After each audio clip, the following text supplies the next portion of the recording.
Hello, friends. Did you know that nearly 80% of those who watch my videos aren't subscribed? If you enjoy the content, I'd truly appreciate it if you hit that subscribe button. It helps a lot. Also, don't forget to leave a like and share your thoughts in the comments. Your interaction not only supports the channel's growth, but also helps these stories reach more people. Thank you all for being here. By the way, where are you watching from? Let me know in the comments.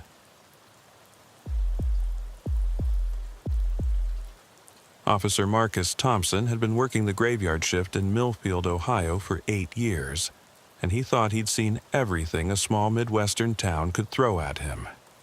Domestic disputes, drunk and disorderly conduct, the occasional break-in at the hardware store. Nothing that would make headlines or haunt his dreams. But on the night of March 14th, 2019, at exactly 2:47 a.m., dispatch would send him to 1247 Elm Street for what seemed like the most routine call of his career. A welfare check on an elderly resident. The call had come in from Jessica Hartman, a 34-year-old nurse who lived next door to 82-year-old Dorothy Kellerman. Jessica had worked a double shift at Millfield General Hospital and arrived home around 2:30 a.m. to find something that immediately concerned her. Mrs. Kellerman's house, which was usually dark by 9 p.m. every night, was blazing with lights in every window. Not just the usual living room lamp that Dorothy kept on for security, but every single light in the 2-story colonial home. "I've lived next to Mrs. Kellerman for 6 years," Jessica told the dispatcher, her voice carrying the exhaustion of a long shift mixed with genuine worry. "She's incredibly consistent with her routine.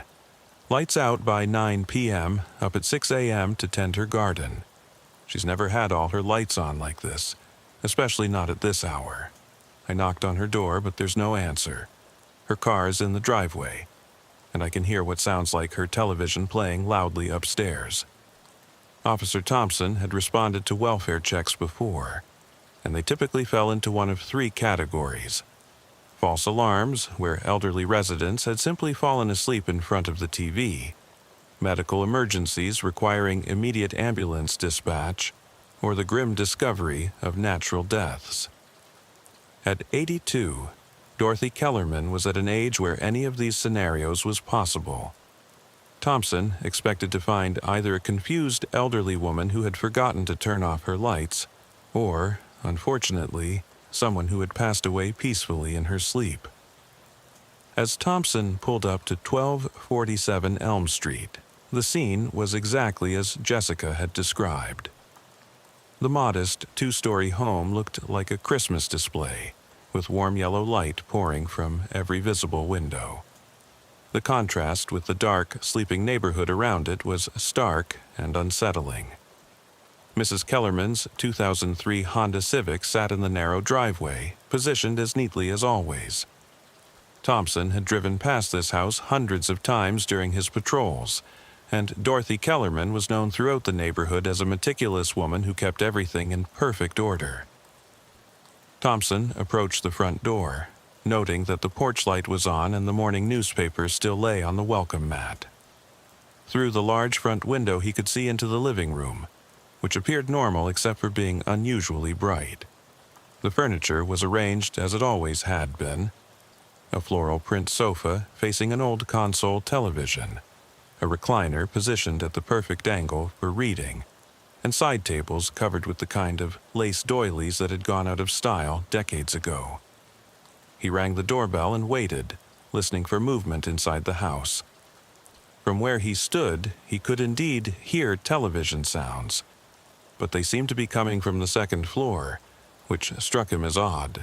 In his experience, elderly residents typically spent their evening hours in ground-floor living spaces, finding it easier than navigating stairs multiple times per day. The volume was loud enough that if Mrs. Kellerman was upstairs watching TV, she should have heard the doorbell. After waiting a full minute, Thompson rang the doorbell again and followed up with firm knocks on the door. "Mrs. Kellerman, this is Officer Thompson with the Millfield Police Department. I'm here to check on your welfare." Can you please come to the door?" His voice carried clearly in the quiet night air, and he paused to listen for any response. Nothing. Thompson walked around to the back of the house, following a narrow path between Dorothy's property and Jessica's. The backyard was as neat as the front, with a small vegetable garden that had been prepared for spring planting, and a bird feeder hanging from an oak tree that had to be 50 years old. The back door was solid wood with no window, but Thompson could see that the kitchen lights were on through a small window beside it. He knocked on the back door and called out again, with the same result. By this point, Thompson's routine welfare check was beginning to feel different. The combination of all lights being on, the loud television upstairs, and Mrs. Kellerman's complete failure to respond suggested something was wrong.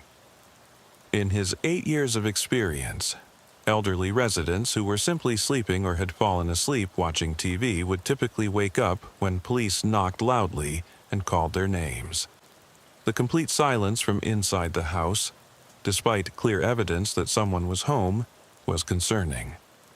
Thompson returned to his patrol car and radioed dispatch. "Unit 247 to dispatch. I'm at 1247 Elm Street for the welfare check." No response from the resident, but all lights are on, and I can hear television sounds from the second floor. The subject's vehicle is in the driveway. Requesting permission to make entry for welfare purposes. Dispatch confirmed the request and reminded Thompson to document his observations carefully. Welfare check entries, while necessary for public safety, required thorough documentation to protect both the officer and the department from potential liability issues. Thompson retrieved his flashlight and notebook, though the bright lights from every window of the house made the flashlight seem unnecessary. The front door was locked, but Thompson's examination of the windows revealed that one of the living room windows was unlocked.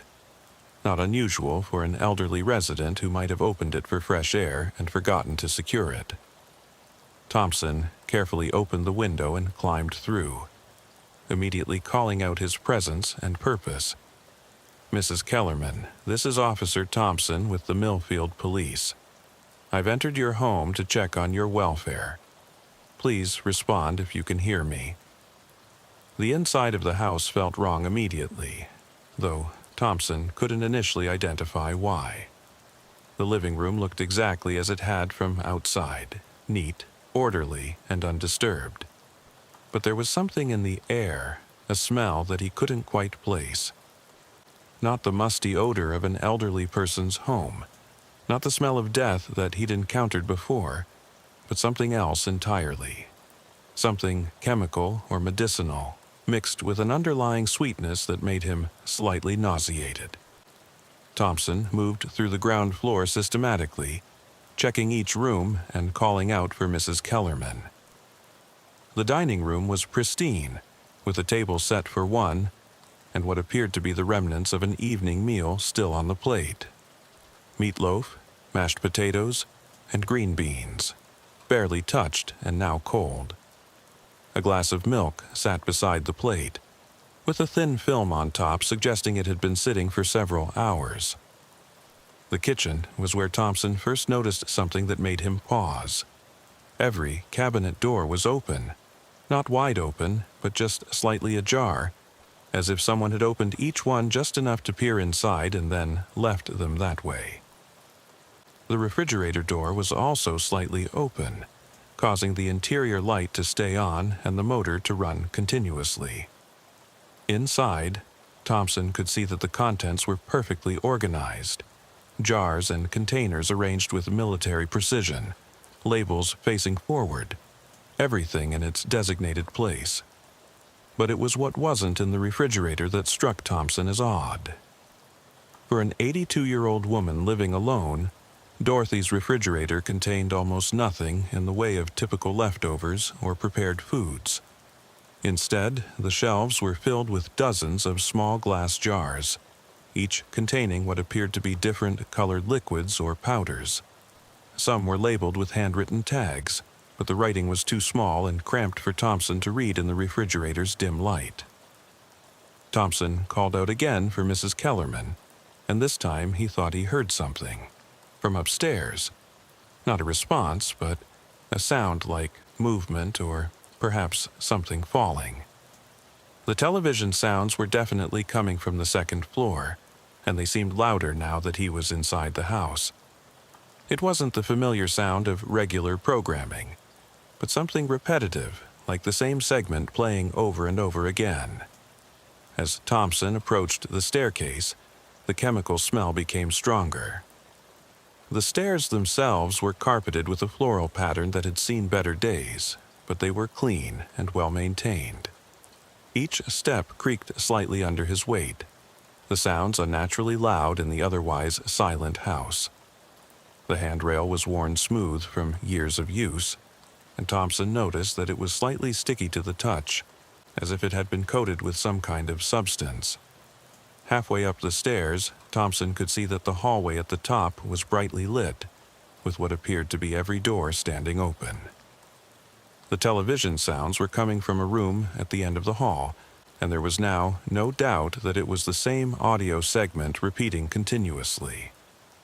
The sound was tinny and distorted, as if it was being played through an old speaker or at an unnaturally loud volume. "Mrs. Kellerman, I'm coming upstairs to check on you.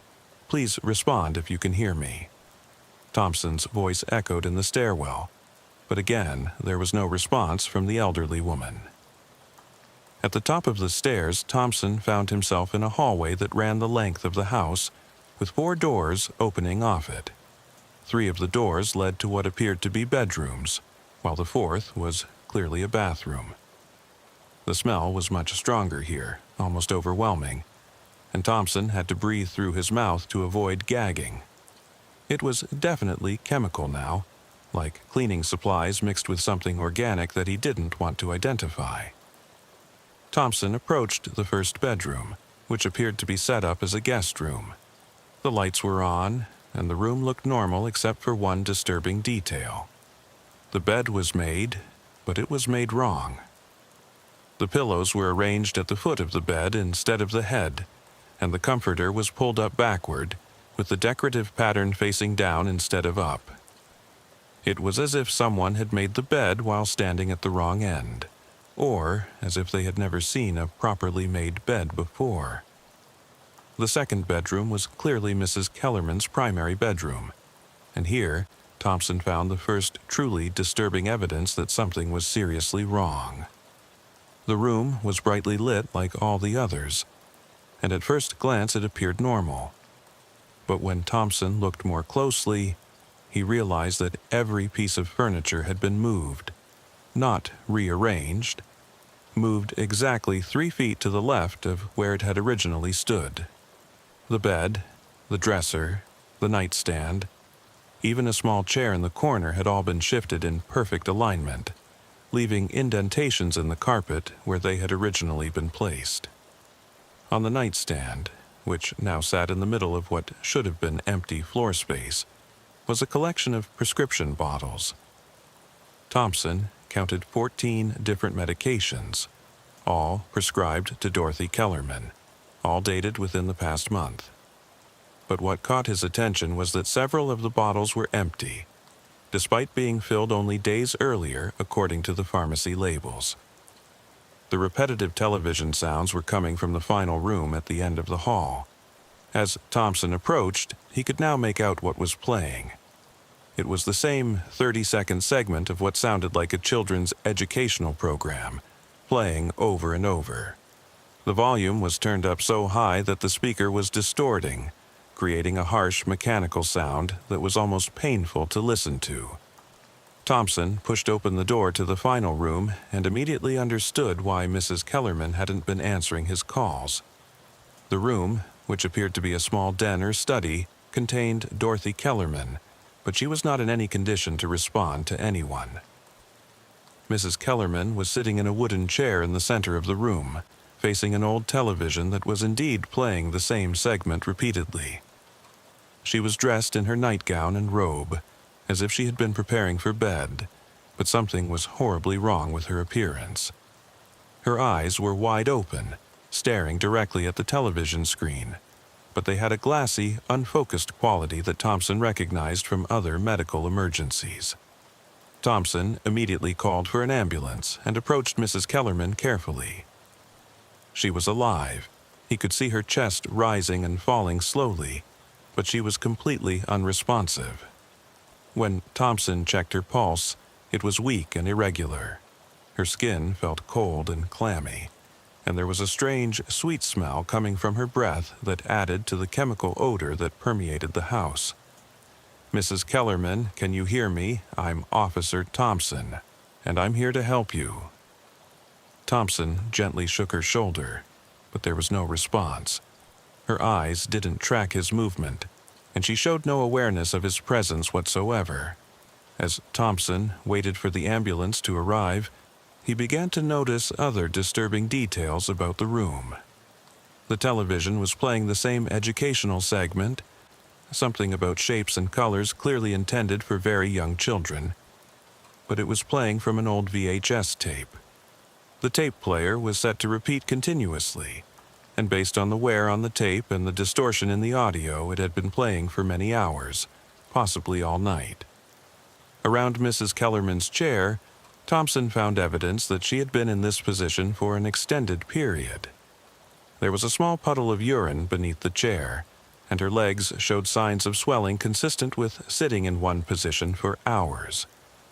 Most disturbing was what appeared to be vomit down the front of her nightgown, dried and crusty, suggesting she had been sick at some point during the night but had remained in the chair. On a small table beside Mrs. Kellerman's chair was a glass of what appeared to be milk, similar to the one Thompson had found in the dining room.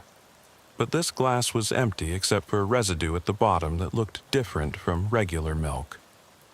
It was thicker and had a slightly yellowish color, and the smell coming from the glass added to the chemical odor that was making Thompson feel increasingly nauseated. The ambulance arrived within 10 minutes, and EMT Sarah Williams and her partner, Derek Martinez, immediately began assessing Mrs. Kellerman's condition. Williams, who had been working emergency medical services in Millfield for 12 years, later told Thompson that she had never seen anything quite like Dorothy Kellerman's condition. "She's alive, and her vital signs are stable, but she's in some kind of catatonic state," Williams explained as she and Martinez prepared Mrs. Kellerman for transport. "Her pupils are extremely dilated and non-reactive, which suggests some kind of drug intoxication, but her breathing and heart rate don't match any overdose patterns I'm familiar with. We need to get her to the hospital immediately for blood work and evaluation." As the EMTs carried Mrs. Kellerman downstairs and out to the ambulance, Thompson began the process of securing the scene and documenting what he had found. The house would need to be processed as a potential crime scene, given the evidence of possible poisoning or drugging, but Thompson's initial responsibility was to ensure that no evidence was disturbed and to begin documenting the strange conditions he had discovered. Thompson called his supervisor, Sergeant Patricia Hayes, to report the situation. Hayes, a 20-year veteran of the Millfield Police Department, recognized immediately that this was not a routine welfare check. "Marcus, I want you to secure that house and don't let anyone else inside until we can get a detective out there," Hayes instructed. "What you're describing sounds like either an attempted murder or some kind of elder abuse situation.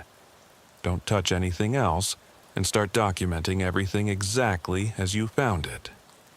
As Thompson waited for the detective to arrive, he stood outside Mrs. Kellerman's house and looked back at the brightly lit windows. In his 8 years of police work, he had developed good instincts about when situations were routine and when they were something more serious. Everything about Dorothy Kellerman's house felt wrong.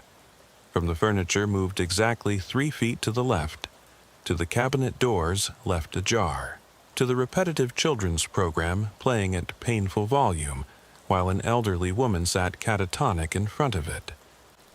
But what bothered Thompson most was the realization that someone had been in that house with Mrs. Kellerman. Someone had moved the furniture, opened the cabinet doors, set up the television to play the same segment over and over. Someone had given her whatever was in that glass that had left her in a catatonic state. And based on the evidence that someone had done all of this methodically, deliberately, and had then left Mrs. Kellerman to sit in that chair for hours, staring at a children's program while her mind was trapped somewhere else entirely. Thompson looked at his watch. It was now 4:15 a.m., and Detective Amanda Russell would arrive within the hour to begin what Thompson suspected would be a much more complex investigation than anyone had anticipated. As he stood guard outside Dorothy Kellerman's house, watching the lights blaze from every window, Thompson couldn't shake the feeling that what he had discovered was only the beginning of something much darker and more disturbing than a simple welfare check gone wrong. Detective Amanda Russell arrived at 1247 Elm Street at 4:52 a.m., having been pulled from her bed by Sergeant Hayes's urgent phone call. Russell had been with the Millfield Police Department for 15 years, the last 8 as a detective specializing in elder abuse and domestic violence cases.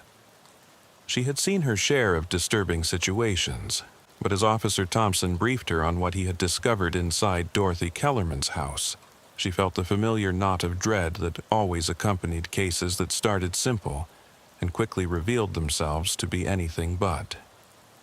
"Walk me through exactly what you found, Marcus, and don't leave out any details, no matter how minor they seem," Russell said, as she pulled on latex gloves and prepared to enter the house. Thompson's initial report had been thorough, but Russell knew that crime scenes often revealed additional evidence upon closer examination, particularly when the first responder had been focused on the immediate medical emergency.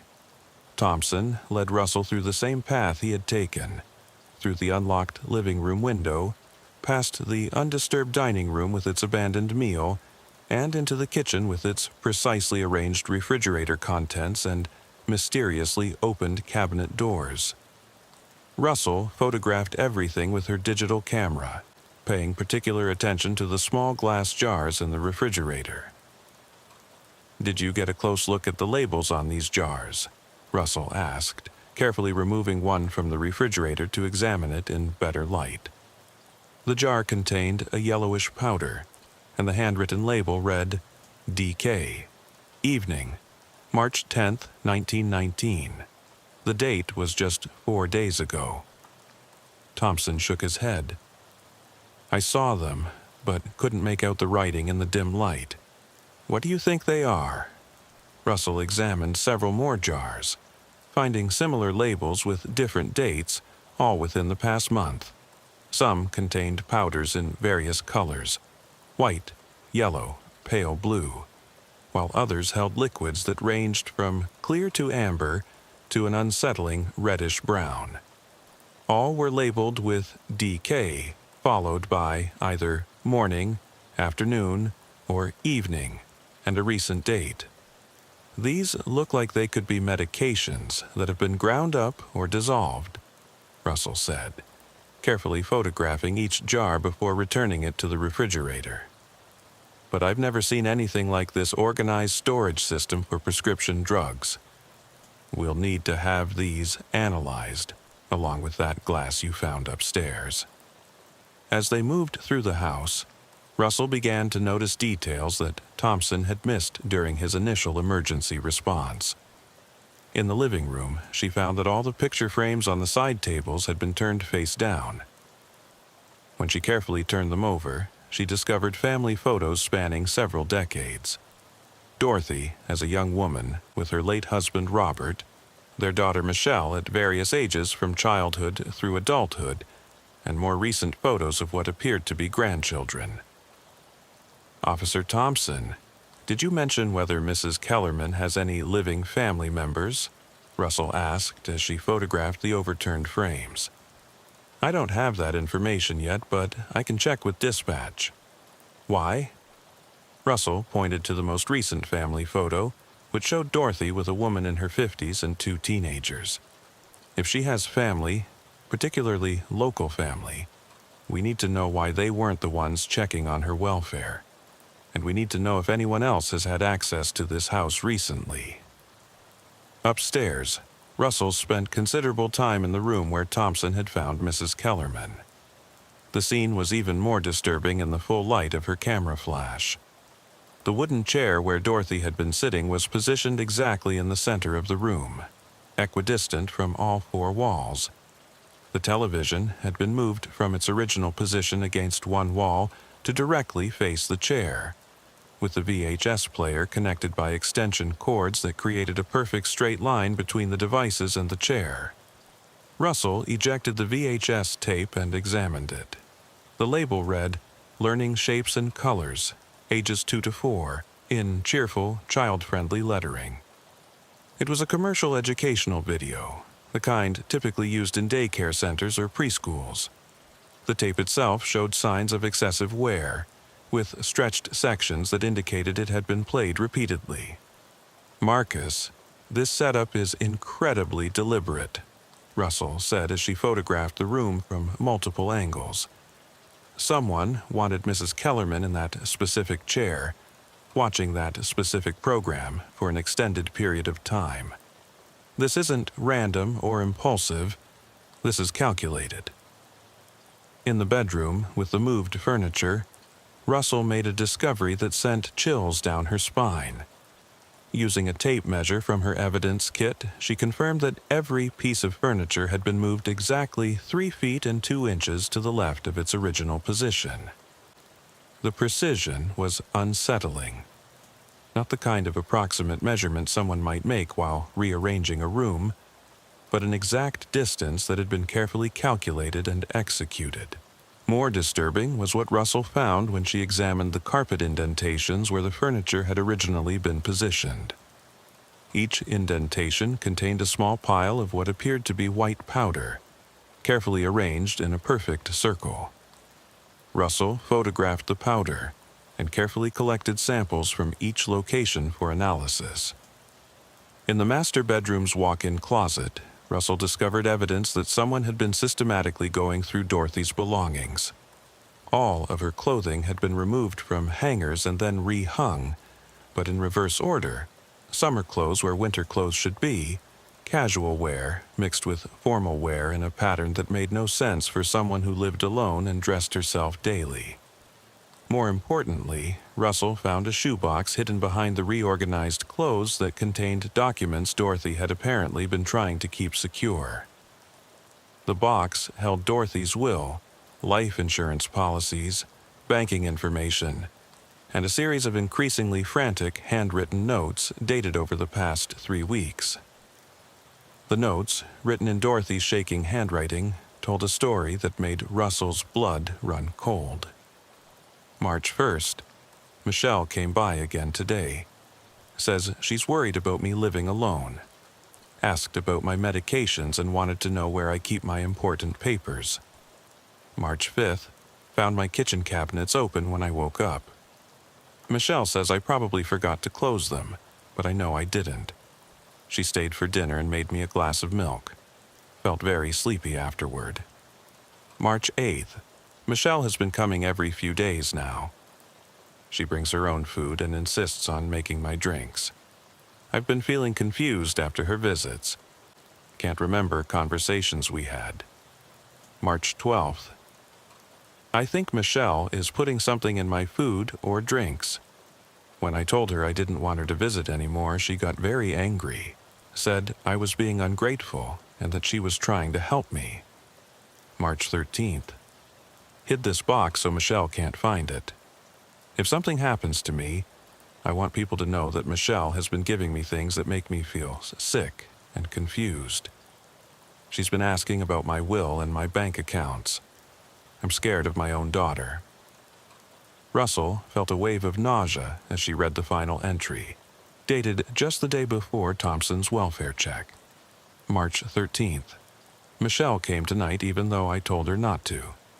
She had a new video she wanted me to watch. Said it would help me relax. I don't want to watch it, but she's making me sit in the chair upstairs. She gave me something to drink that tastes wrong. I feel very strange.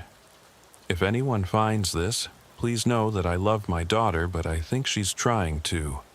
The handwriting trailed off, with the pen mark dragging across the paper, as if Dorothy had lost consciousness while writing. Russell immediately radioed for backup and called Sergeant Hayes.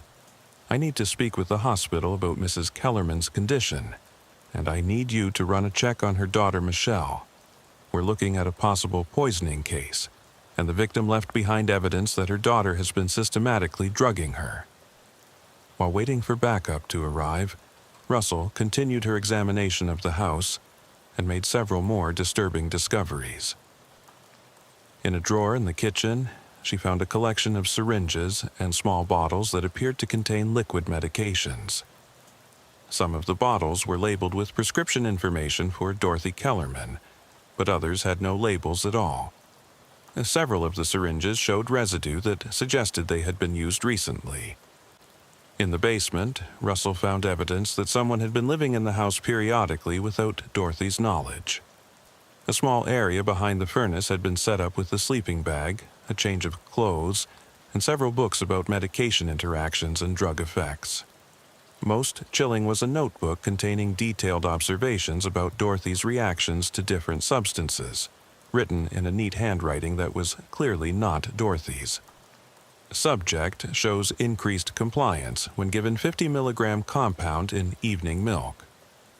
Remains conscious but suggestible for approximately 4 to 6 hours. Higher doses, 75 milligrams, produce catatonic state lasting 8 to 12 hours. Subject remains physically stable but completely unresponsive. Combination with video repetition appears to enhance dissociative effects. Subject fixates on screen and becomes completely unaware of surroundings.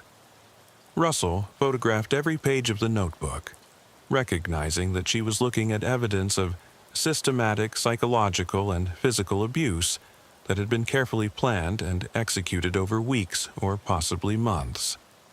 The clinical nature of the observations, combined with the precise measurements and calculated effects, suggested someone with medical knowledge or access to medical resources.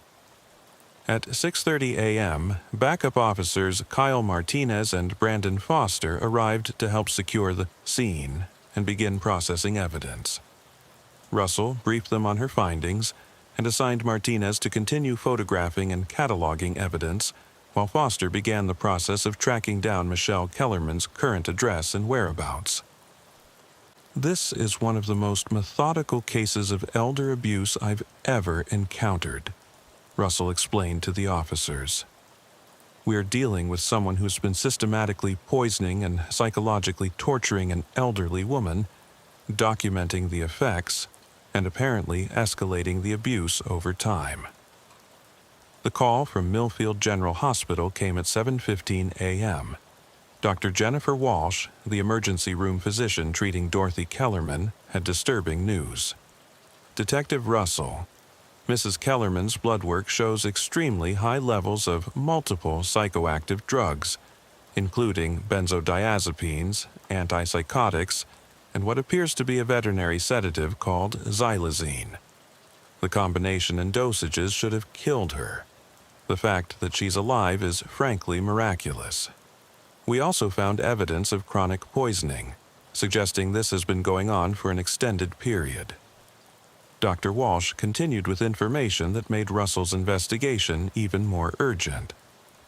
The most concerning finding is that several of the drugs in her system are not medications that would typically be prescribed to someone of her age and medical condition. Someone with access to medical supplies has been systematically drugging this woman with substances that would render her helpless and compliant. Russell asked the crucial question, "Doctor, has anyone been to the hospital asking about Mrs. Kellerman's condition? Any family members or visitors?" Actually, yes. A woman claiming to be her daughter Michelle came in around 6 a.m., about an hour after Mrs. Kellerman was admitted. She seemed very concerned and asked detailed questions about her mother's condition and prognosis. She also asked about when Mrs. Kellerman might be released and whether she would need home care. Russell felt her pulse quicken. Is this woman still there? No, she left about 20 minutes ago. She said she needed to go home and get some things to bring to her mother, but she seemed eager to leave when I started asking about Mrs. Kellerman's medical history and recent medications. Russell immediately put out a BOLO alert for Michelle Kellerman, requesting that all units be on the lookout for a woman in her 50s who might be driving to or from the hospital area.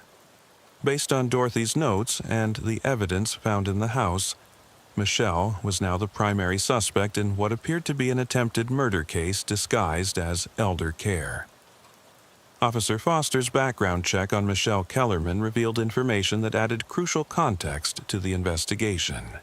Michelle Kellerman, age 54, was Dorothy's only child and had been employed as a certified nursing assistant at various healthcare facilities over the past 15 years. More importantly, she had been terminated from her most recent position at a nursing home in nearby Springfield just 6 weeks earlier, following allegations that she had been stealing medications from the facility's pharmacy. The termination report, which Foster obtained from the nursing home's administrator, painted a picture of someone who had become increasingly erratic and possessive toward elderly patients under her care. Michelle had been caught on surveillance cameras entering patient rooms during off hours, and had been found in possession of medications that had not been prescribed to her assigned patients. The really disturbing part, the administrator told Foster over the phone, was that she seemed to be experimenting with different drug combinations. We found notes in her locker about how different medications affected different patients' behavior and cognitive function. It was like she was treating the residents as test subjects. Russell realized that Michelle Kellerman had been using her medical knowledge and access to drugs to systematically abuse her own mother, possibly as practice or experimentation for more extensive elder abuse. The precision of the drug combinations, the careful documentation of effects, and the psychological torture element suggested someone who was refining techniques that could potentially be used on other vulnerable, elderly individuals. At 8:45 a.m., Russell received the call she had been dreading. Officer Martinez, who had been dispatched to Michelle Kellerman's registered address, reported that the apartment was empty but showed signs of hasty departure. Clothes were scattered throughout the bedroom, and the bathroom contained evidence that someone had recently dyed their hair and possibly changed their appearance. More disturbing was what Martinez found in Michelle's apartment that directly connected her to the abuse of her mother. The kitchen contained a setup identical to what Russell had found in Dorothy's house, dozens of small jars containing various powdered and liquid substances, each labeled with dates and dosage information. A notebook on the kitchen counter contained detailed plans for what Michelle called the final protocol, a series of drug administrations that would apparently render Dorothy completely catatonic for an extended period. The final entry in Michelle's notebook, dated the morning of the welfare check, revealed the full extent of her intentions. Mother is becoming too suspicious and resistant. The final protocol will need to be implemented tonight. Once she is in a completely dissociative state, I can maintain her on minimal life support while I handle the legal and financial arrangements.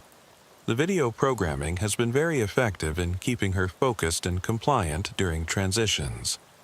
Russell realized that Thompson's welfare check had likely interrupted Michelle in the middle of implementing what she intended to be a final, permanent solution. Keeping her mother alive but completely incapacitated while Michelle gained control of her assets and living situation. The children's video playing on repeat had been designed to keep Dorothy's mind occupied while the drugs rendered her unable to resist or call for help. As the morning progressed and more evidence was processed, Russell began to understand that she was dealing with a sophisticated and premeditated case of elder abuse that could have easily resulted in Dorothy Kellerman's death. Michelle had used her medical training and access to drugs to systematically torture and control her mother, documenting the process with the clinical detachment of someone who viewed her victim as a test subject rather than a human being. But Michelle Kellerman was now in the wind, possibly with enough medical knowledge and drugs to target other elderly victims. Russell knew that finding Michelle before she could relocate and start over with a new victim had become a race against time. The welfare check that had started as a routine call was now a manhunt for someone who had turned elder care into a calculated form of torture. By 10:30 a.m., Detective Russell had transformed the investigation from a single welfare check into a multi-agency manhunt. The Ohio Bureau of Criminal Investigation had been notified, and alerts had been sent to police departments throughout the tri-state area. Michelle Kellerman's photo description and vehicle information were distributed to every law enforcement agency within a 200-mile radius, along with warnings that she should be considered dangerous and potentially armed with controlled substances. Russell's phone rang at 11:15 a.m. with news that made her stomach drop. Officer Derek Austin from the Springfield Police Department was calling about a welfare check they had conducted 3 days earlier, a check that now seemed disturbingly relevant to the Kellerman case. Detective Russell, we got your BOLO alert about Michelle Kellerman, and I need to tell you about something that happened here on March 11th, Austin said, his voice tight with concern. We did a welfare check on an 89-year-old woman named Margaret Foster. Her nephew had called because she hadn't answered her phone in 2 days. When we got to her house, we found her sitting in her living room chair, completely unresponsive, staring at a television that was playing the same children's program over and over. Russell felt ice in her veins. What was her condition?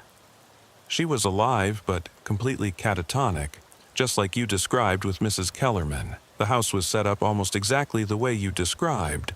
All the lights on, furniture moved around, and we found evidence that someone had been giving her substances that weren't her normal medications. She's still in the hospital, and the doctors say she may never fully recover from whatever was done to her. Austin continued with information that confirmed Russell's worst fears. The thing is, we found a business card in Mrs. Foster's house for a home health aid service. The card had the name Michelle Kelly on it, but when we tried to contact the service, we found out it was fake. No such company exists. Russell immediately requested that Springfield PD send her all evidence and documentation from the Foster case. As she waited for the files to arrive, she began to piece together a pattern that suggested Michelle Kellerman had been operating for months, possibly years, targeting elderly individuals throughout the region under various assumed names. Officer Martinez, who had been reviewing Michelle's employment history, provided additional pieces of the puzzle. Detective, I've been calling the nursing homes and care facilities where Michelle worked over the past 5 years. 3 different facilities reported unexplained incidents involving elderly residents who became suddenly ill or exhibited unusual behavioral changes during Michelle's employment periods. The most disturbing report came from Sunset Manor in Columbus, where Michelle had worked 18 months earlier.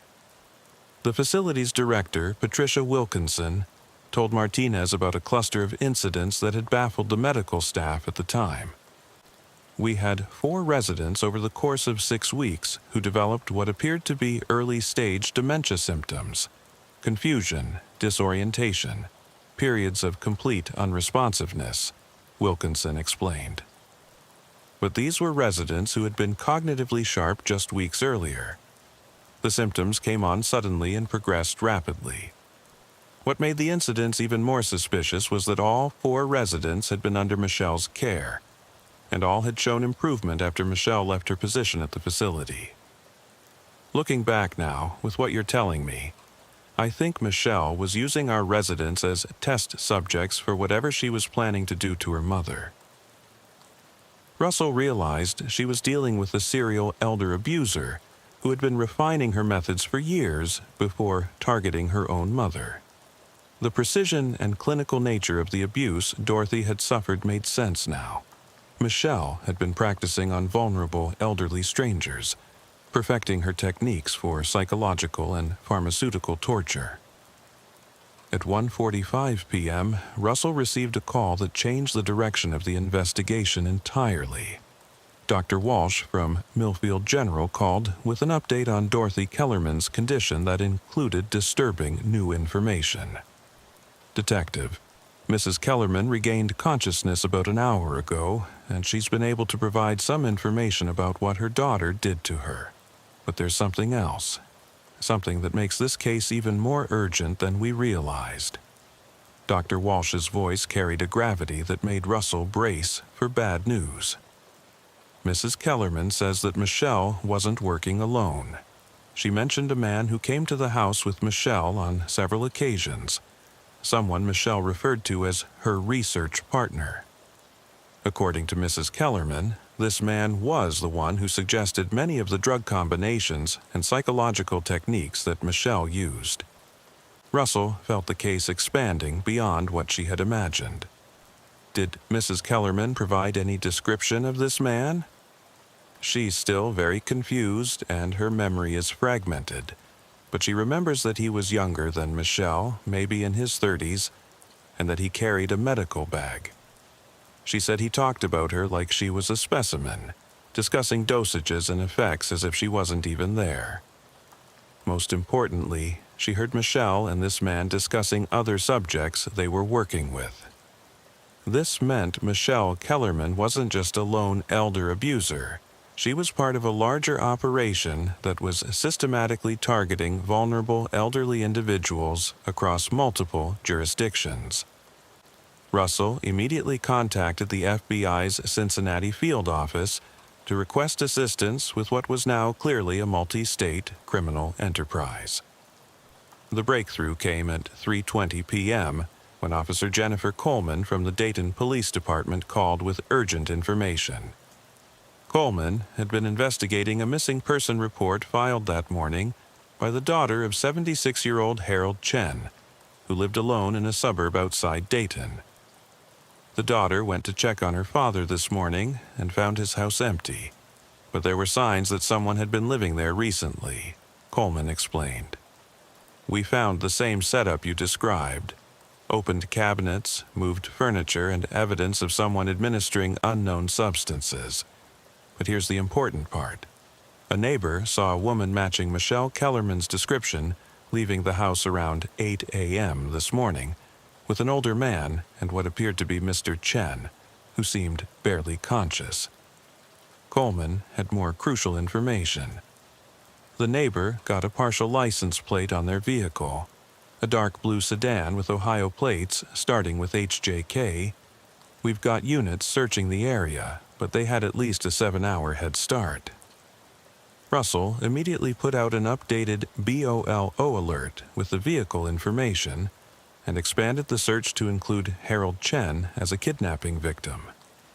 The case had now escalated from elder abuse to potential kidnapping and interstate transportation of victims for criminal purposes.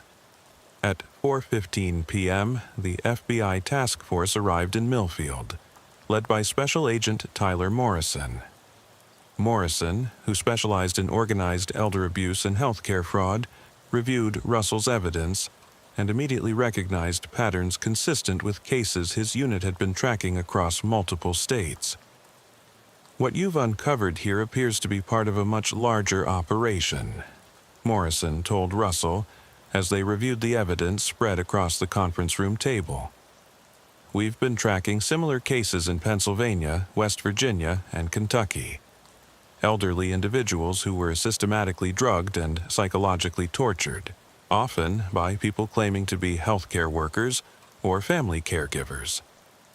Morrison's team had been investigating what they called experimental elder abuse, cases where perpetrators appeared to be testing different combinations of drugs and psychological techniques on elderly victims, often documenting the results with scientific precision. The disturbing thing about these cases is that they appear to be coordinated, Morrison explained. The techniques are too similar across different states and different perpetrators for this to be coincidental. We think there's an organized network sharing information about methods and potentially trafficking victims between locations. Russell felt sick as she realized the full scope of what they were dealing with. Michelle Kellerman wasn't just an isolated case of familial elder abuse. She was part of an organized criminal network that was treating elderly people as experimental subjects for systematic torture and exploitation. The next break came from an unexpected source. At 5:45 p.m., Jessica Hartman, the neighbor who had originally called in the welfare check, contacted Russell with information she had initially forgotten to mention. "Detective, I just remembered something that might be important," Jessica said. "About 2 weeks ago, I saw Michelle at her mother's house with a man I didn't recognize. They were carrying what looked like medical equipment into the house. Monitors, IV stands, things like that. I thought at the time that maybe Mrs. Kellerman was getting home health care." Jessica provided a description of the man that matched what Dorothy had told Dr. Walsh. Mid-30s, tall and thin, carrying a medical bag. More importantly, Jessica had noticed something that could help track them down. The man was driving a van with Pennsylvania plates and some kind of medical supply company logo on the side. I couldn't read the whole name, but I remember it had the word CARE in it. Morrison's team immediately began searching databases of medical supply companies in Pennsylvania with CARE in their names. Within an hour, they had identified 3 possibilities and had begun the process of contacting each company to determine if any of their vehicles or employees might be involved in the case. At 7:30 p.m., as Russell was preparing for what looked like it would be a long night of investigation, Officer Austin from Springfield called back with news that made everyone in the room freeze. "Detective Russell, we just found Margaret Foster dead in her hospital room. She was stable this morning, but the nurses found her about an hour ago. The preliminary assessment suggests she was given a massive overdose of the same types of drugs that were in her system when we found her." The implications hit Russell immediately. Officer Austin, who had access to Mrs. Foster's room today? Any visitors or medical personnel who weren't regular hospital staff? That's the thing.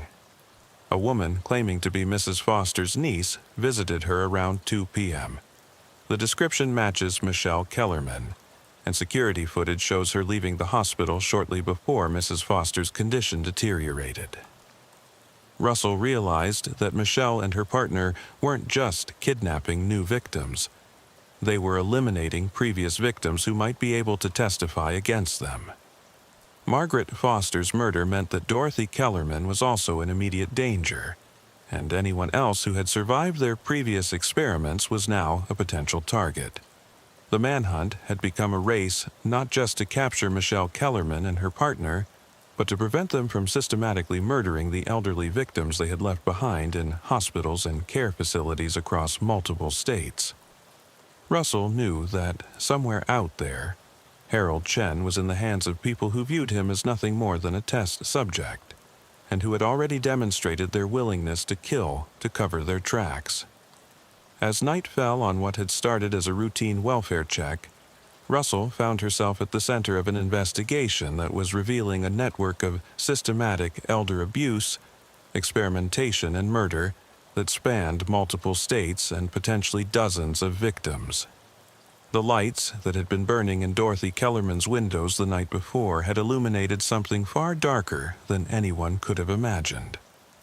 The call that broke the case came at 11:47 p.m. from an unexpected source. Dr. Amanda Stevens, the chief medical examiner for Franklin County, had been reviewing autopsy records from the past 2 years when she noticed a pattern that connected directly to the Kellerman investigation. "Agent Morrison, I've been going through cases of elderly individuals who died under suspicious circumstances in the past 24 months, Dr. Stevens said, her voice carrying the exhaustion of someone who had been working through disturbing evidence for hours. "I've identified at least 12 cases where the cause of death was initially attributed to natural causes or accidental overdose, but the drug combinations found in their systems are identical to what you've described in the Kellerman case. Morrison put the call on speaker so Russell could hear the details. Dr. Stevens had discovered what she was calling a signature cocktail of drugs that appeared in multiple cases across Ohio, Pennsylvania, West Virginia, and Kentucky. The combination was specific and unusual. Veterinary sedatives mixed with antipsychotics and benzodiazepines in precise ratios that would cause maximum psychological incapacitation while keeping the victim technically alive. The most disturbing thing is the progression, Dr. Stevens continued. In the earliest cases from 2 years ago, the drug combinations were cruder, less precise, but as the cases move forward chronologically, they become more sophisticated, more targeted. It's like someone was learning and refining their technique with each victim. Russell felt a chill as she realized they were looking at evidence of a systematic learning process.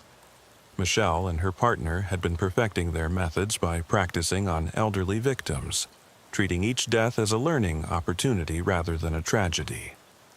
Dr. Stevens had more crucial information. I found something else that connects these cases. In every single instance, there were signs that the victim had been subjected to repetitive audio or visual stimuli for extended periods before death. Brain tissue analysis shows patterns consistent with prolonged sensory bombardment, the kind of psychological torture you described finding with Mrs. Kellerman. At 12:30 a.m. on March 15th, the first major break in locating Michelle and her partner came from Pennsylvania State Police. A trooper conducting a routine traffic stop outside Harrisburg had pulled over a dark blue sedan matching the description from the BOLO alert. The vehicle was registered to someone named Michael Torres, and when the trooper ran the plates, he discovered that Torres was a former pharmacy technician who had been fired from 3 different medical facilities for stealing controlled substances. But the vehicle was empty, except for evidence that it had recently been used to transport someone who was heavily sedated. Medical equipment, empty IV bags, and traces of the same drug combinations that had been found in Dorothy Kellerman's system. Russell and Morrison immediately coordinated with Pennsylvania authorities to expand the search around the area where the sedan had been abandoned. Within hours, they had identified a remote facility that Torres had been renting under a false name, a defunct veterinary clinic in rural Pennsylvania that had been closed for 5 years. The Pennsylvania State Police tactical team surrounded the building at 4:20 a.m. What they found inside would haunt everyone involved in the investigation for years to come. The abandoned veterinary clinic had been converted into what could only be described as a human experimentation facility. The main examination room contained multiple hospital beds equipped with restraints, IV equipment, and monitoring devices. Each bed had a television positioned directly above it, connected to VHS players loaded with the same children's educational programs that had been found playing in Dorothy Kellerman's house. But it was the room that Torres and Michelle had been using as an office that revealed the full horror of their operation. File cabinets contained detailed records on over 40 elderly victims, each file documenting months of systematic abuse, drug experimentation, and psychological torture. The files read like scientific research papers, complete with hypotheses, methodology, results, and conclusions. Harold Chen was found in one of the examination rooms, alive but in critical condition. He had been subjected to the same drug cocktail as Dorothy Kellerman, but in higher concentrations. The medical team that stabilized him for transport estimated that he would have died within hours if they hadn't found him when they did. Michelle Kellerman and Michael Torres were found in the facility's former operating room, and their condition when captured provided the most disturbing aspect of the entire case. Both were conscious and alert, showing no signs of the drugs they had been administering to their victims. Instead, they were calmly documenting their latest experiment on Harold Chen. taking notes and photographs as if his suffering was nothing more than data collection. When Torres was arrested, he was found carrying a notebook that contained what he called the final protocol, a detailed plan for establishing similar facilities in multiple states, each targeting elderly populations in rural areas where disappearances might not be noticed immediately. The plan included recruitment strategies for finding additional partners, methods for acquiring controlled substances, and techniques for disposing of victims whose experiments had been completed. Michelle Kellerman's arrest interview provided insights into the psychological pathology that had driven the entire operation. She showed no remorse for what she had done to her mother or any of the other victims, instead expressing frustration that the investigation had interrupted what she called important research. These people were going to die anyway, Michelle told Detective Russell during the interview. At least this way, their deaths served a purpose. We were learning things that could benefit society. When Russell asked about the psychological torture aspects, the repetitive children's programs, the furniture moving, the deliberate disorientation, Michelle's response was chillingly clinical. Psychological compliance is just as important as physical compliance, she explained without emotion. The audio-visual programming breaks down cognitive resistance and makes subjects more accepting of medical intervention. It's based on established psychological principles. Michael Torres, when interviewed separately, revealed the academic background that had informed their methodology. He had studied psychology and pharmacology at several universities, but had never completed a degree in either field. Instead, he had used his partial education to develop what he called applied gerontological research, using elderly subjects to test theories about pain tolerance, psychological manipulation, and pharmaceutical effects. The elderly population is ideal for this type of research, Torres told FBI agents with the same detached tone Michelle had used. They're isolated, often have existing medical conditions that mask experimental effects, and their families frequently expect cognitive decline, so unusual behavior goes unnoticed longer. The investigation eventually revealed that Michelle and Torres had been operating their network for over 3 years, with facilities in 4 states and a documented victim count that reached 47 elderly individuals. Of those, 31 had died from what had initially been classified as natural causes, while 16 had survived but with permanent neurological and psychological damage. Dorothy Kellerman, despite everything she had endured, proved to be one of the most resilient survivors. After weeks of treatment to clear the drugs from her system and therapy to address the psychological trauma, she was able to provide detailed testimony about her daughter's actions. Her hidden notes and her courage in documenting the abuse, even while being systematically poisoned, became crucial evidence in the prosecution. The trial of Michelle Kellerman and Michael Torres began 8 months later and lasted 6 weeks. The evidence presented included video recordings the defendants had made of their experiments, detailed documentation of their victims' suffering, and testimony from the survivors who were able to speak about their experiences. The most powerful testimony came from Harold Chen, who had recovered enough to describe the months of torture he had endured. "They treated me like I wasn't human," he told the court, "like I was just something they could use to test their theories. The worst part wasn't the drugs or the physical pain. It was realizing that they enjoyed watching me suffer." Jessica Hartman, the neighbor whose welfare check call had started the entire investigation, testified about the importance of community vigilance in protecting vulnerable populations. Her simple act of noticing that something was wrong with her elderly neighbor had ultimately saved lives and exposed a criminal network that might otherwise have continued operating indefinitely. The jury deliberated for less than 4 hours before finding both defendants guilty on all counts, including multiple charges of first-degree murder, kidnapping, elder abuse, and conspiracy. Michelle Kellerman was sentenced to life in prison without the possibility of parole, while Michael Torres received the death penalty. But the most disturbing aspect of the case emerged during the penalty phase of the trial, when prosecutors revealed evidence that Michelle and Torres had been in contact with similar networks in other countries. Their operation appeared to be part of a larger, international network of individuals who shared techniques and research data about systematic elder abuse and human experimentation. Dorothy Kellerman attended every day of the trial, sitting in the front row and looking directly at her daughter throughout the proceedings. When asked by reporters why she subjected herself to reliving the trauma, Dorothy's response was simple. People need to know what happened.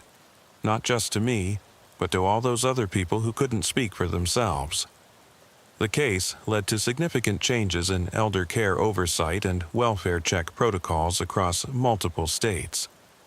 Jessica Hartman's original call became a training example for 911 dispatchers, emphasizing the importance of taking seriously any concerns about elderly residents, no matter how minor they might seem.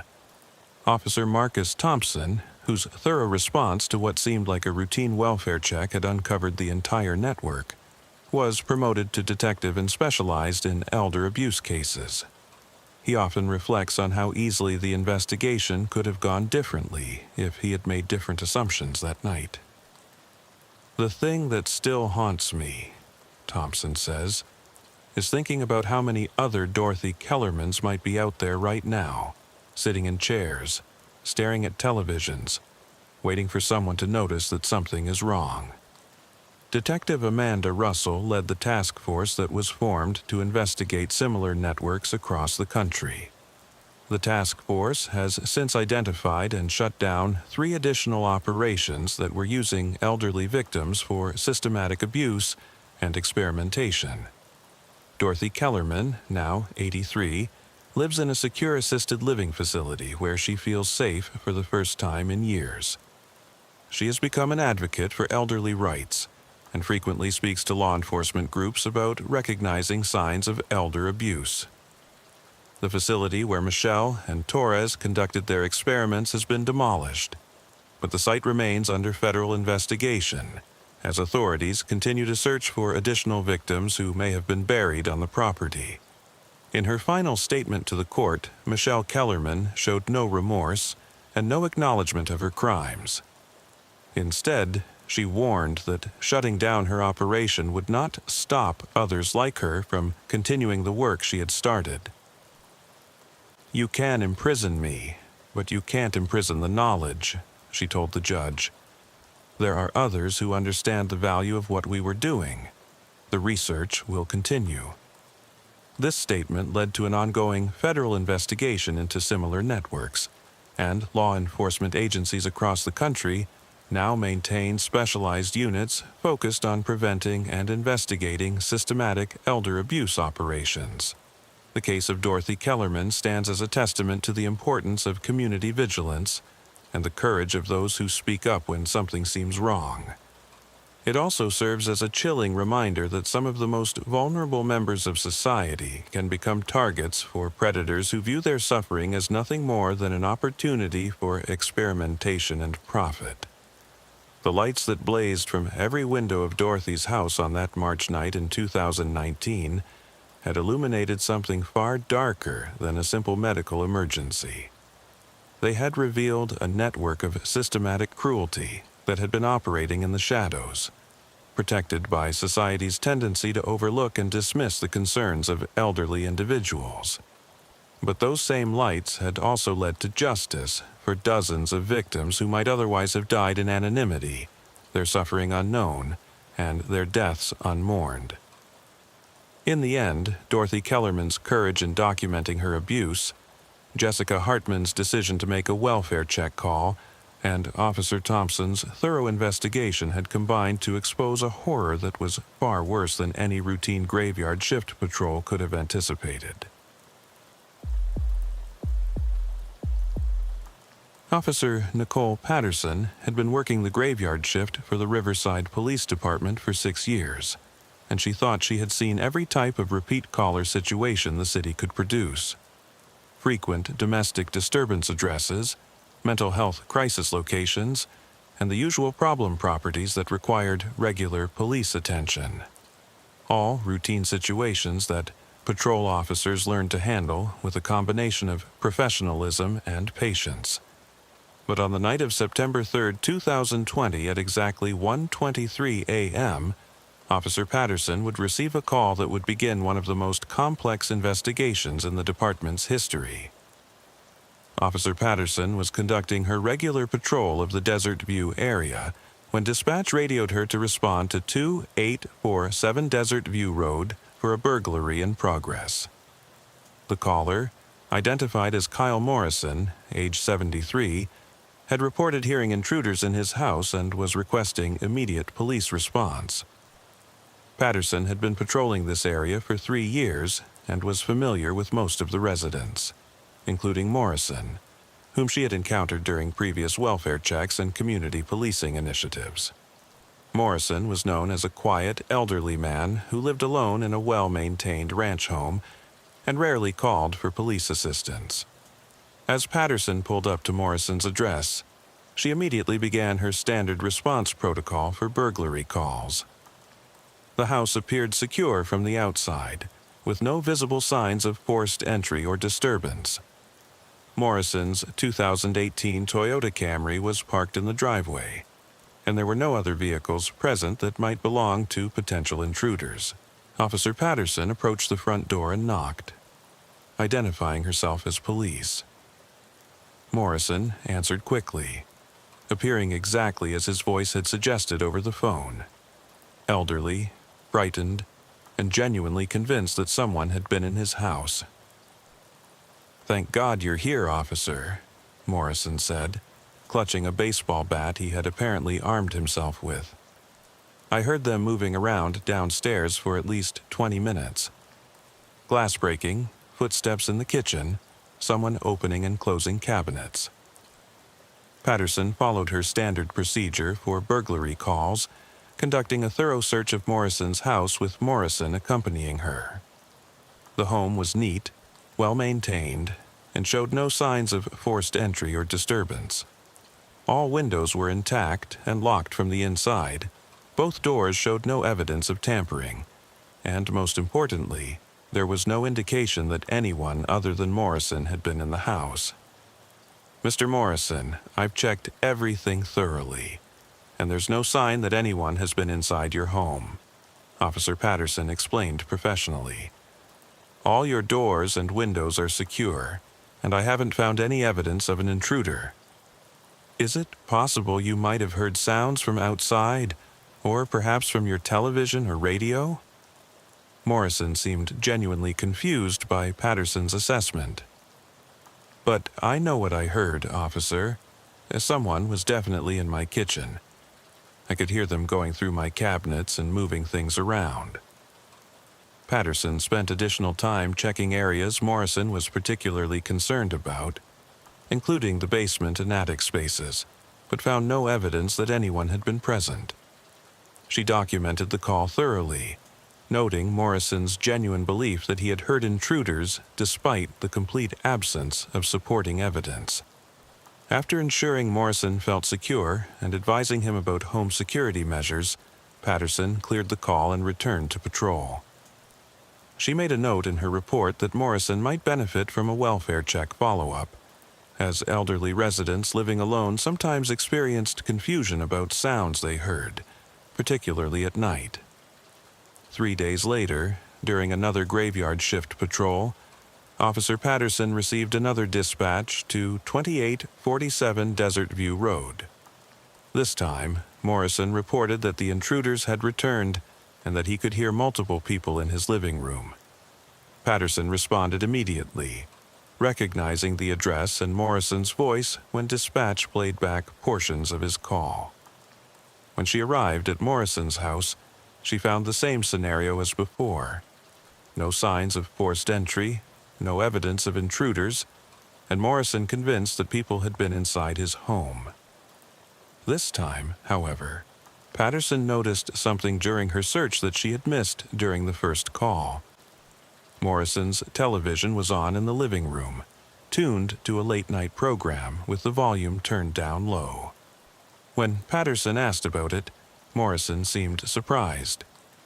"I didn't turn that on, officer. I was upstairs in my bedroom when I heard them come in.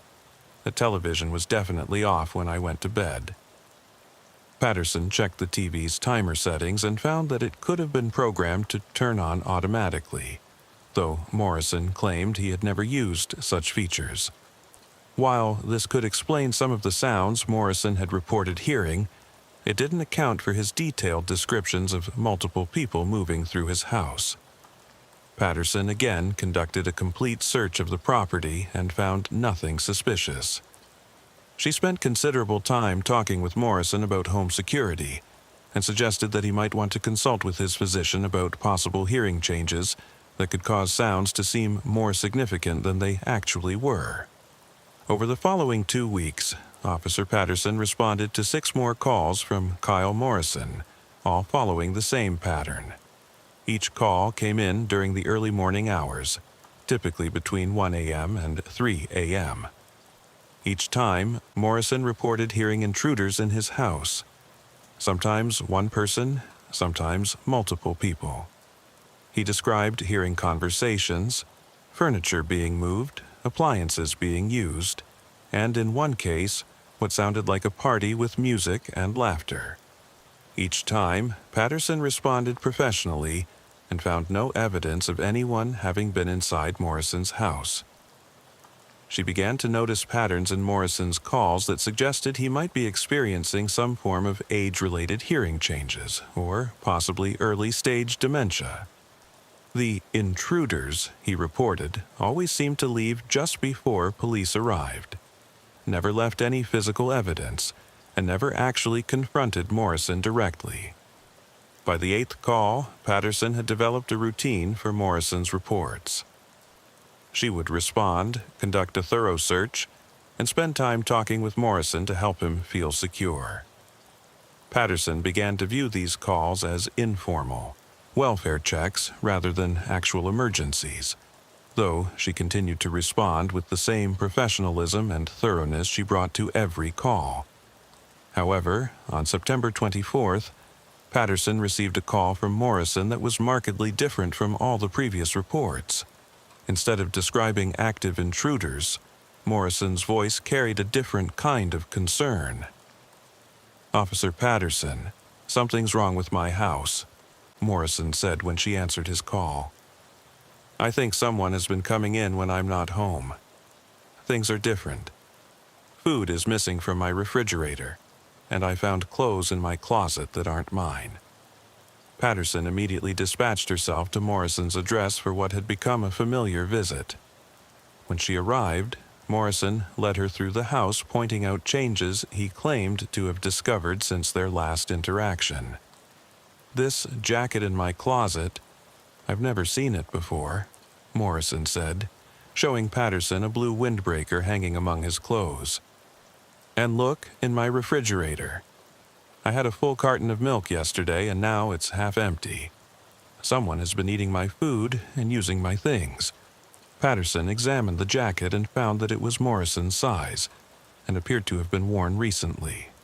The refrigerator did show signs of food having been consumed, but based on her previous interactions with Morrison, Patterson knew that his memory of his own activities wasn't always reliable. "Mr. Morrison, is it possible you forgot that you purchased this jacket?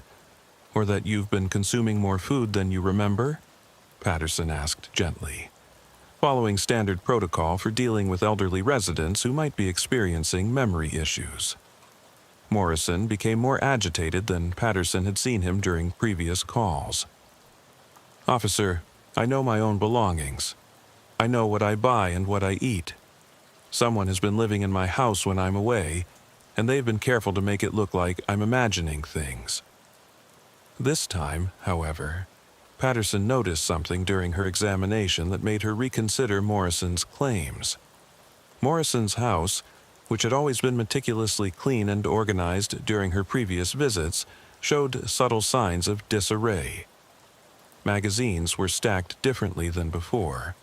Furniture was positioned slightly off from where she remembered it being, and there were coffee rings on tables where Morrison had previously told her he never drank coffee.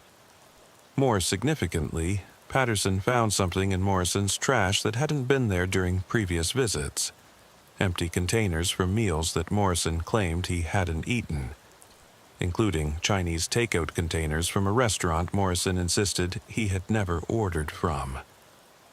"Mr. Morrison, do you remember ordering Chinese food recently?" Patterson asked, following proper investigative procedure. "I hate Chinese food, officer. I haven't eaten it in 20 years. But I found those containers in my kitchen this morning, along with chopsticks and fortune cookies. Someone is definitely coming into my house." For the first time since Morrison's calls had started, Officer Patterson began to consider that Morrison might be telling the truth. The evidence was subtle but consistent. Someone could potentially be entering Morrison's house when he wasn't home, using his utilities, consuming his food, and leaving just enough evidence to make Morrison question his own memory and perception. Patterson decided to take a more investigative approach to Morrison's situation. "Sir, what is your daily routine? What time do you usually leave the house and where do you go?" Morrison explained that he left every Tuesday and Thursday morning at 9 a.m. for physical therapy appointments at a clinic about 30 minutes away. The appointments lasted 2 hours, plus travel time, meaning he was away from home for approximately 4 hours twice a week. "And do you go anywhere else regularly?" Patterson asked, following standard questioning procedures for potential break-in cases. "I go grocery shopping every Saturday morning, and I have lunch with my daughter every other Sunday. But other than that, I'm home most of the time." Patterson realized that someone could potentially be monitoring Morrison's routine and entering his house during the predictable times when he was away. The pattern of Morrison's nighttime calls had always occurred on Tuesday nights or Thursday nights, the nights after his physical therapy appointments. "Mr. Morrison, I want to try something different this week," Patterson said, shifting from routine response to active investigation. "Instead of just responding to your calls, I'm going to coordinate with other officers to do some surveillance of your house, particularly on the days when you have appointments. If someone is entering your home during those times, we might be able to catch them in the act." Patterson radioed her supervisor, Sergeant Marcus Williams, to report her change in assessment of Morrison's situation. For the first time since the calls had started, she was treating Morrison's reports as potentially legitimate criminal activity, rather than the confused fears of an elderly man experiencing age-related issues. The next Tuesday, September 29th, Officer Patterson arranged for Detective Brandon Cruz, who specialized in burglary and residential break-in cases, to conduct surveillance of Morrison's house while he was at his physical therapy appointment. Detective Cruz positioned himself where he could observe the house without being detected by anyone who might be watching the property. At 10:30 a.m., while Morrison was at his appointment, Detective Cruz observed a white van pull into Morrison's driveway. A man in his 30s got out of the van, walked to Morrison's front door, and let himself into the house using what appeared to be a key. Cruz immediately radioed for backup and continued to observe the house. The man remained inside for approximately 2 hours, leaving at 12:45 p.m., just 15 minutes before Morrison typically returned from his appointments. Instead of approaching the suspect immediately, Cruz decided to follow the van to determine where it went and gather more intelligence about the suspect's activities. The van led him to a storage facility on the outskirts of town, where the suspect unloaded several items into a rented storage unit before driving to what appeared to be his permanent residence. Cruz coordinated with Officer Patterson and other units to maintain surveillance on both the suspect's home and Morrison's house. The investigation had shifted from responding to Morrison's calls to actively investigating what appeared to be a sophisticated break-in operation.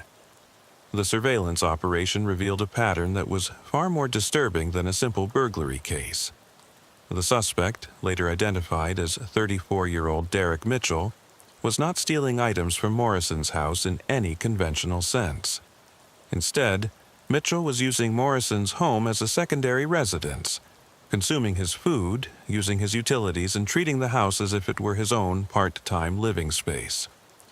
Detective Cruz's investigation revealed that Mitchell's activities were far more sophisticated and psychologically manipulative than typical break-in cases.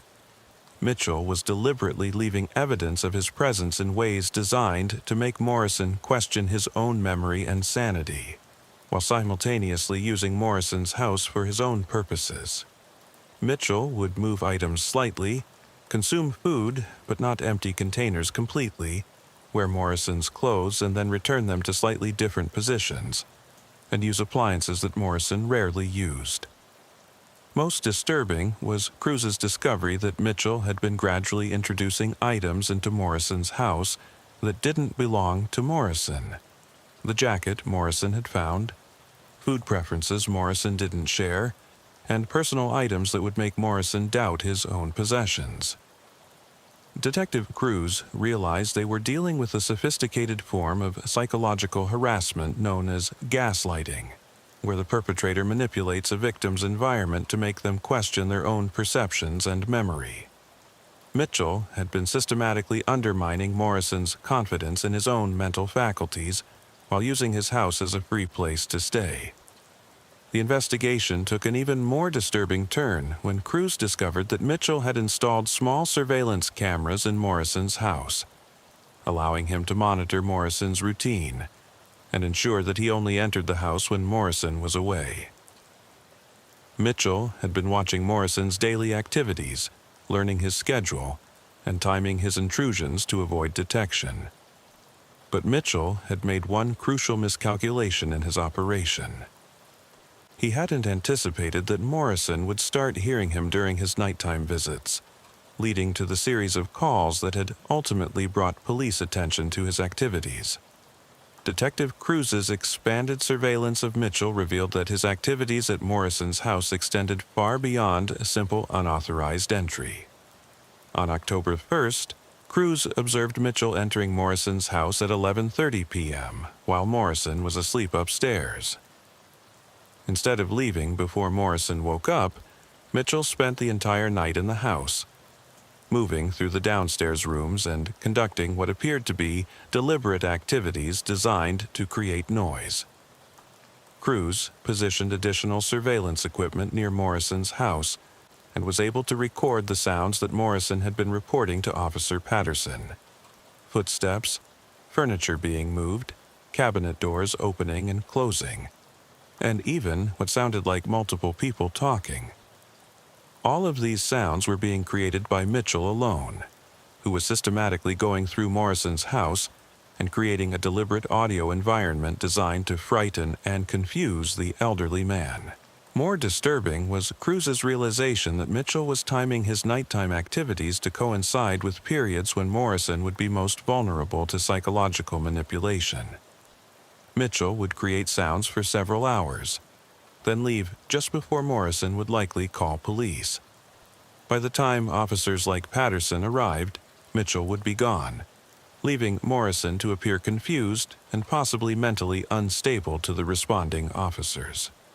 Detective Cruz's investigation revealed that Mitchell had been studying Morrison's behavior patterns for months before beginning his psychological campaign.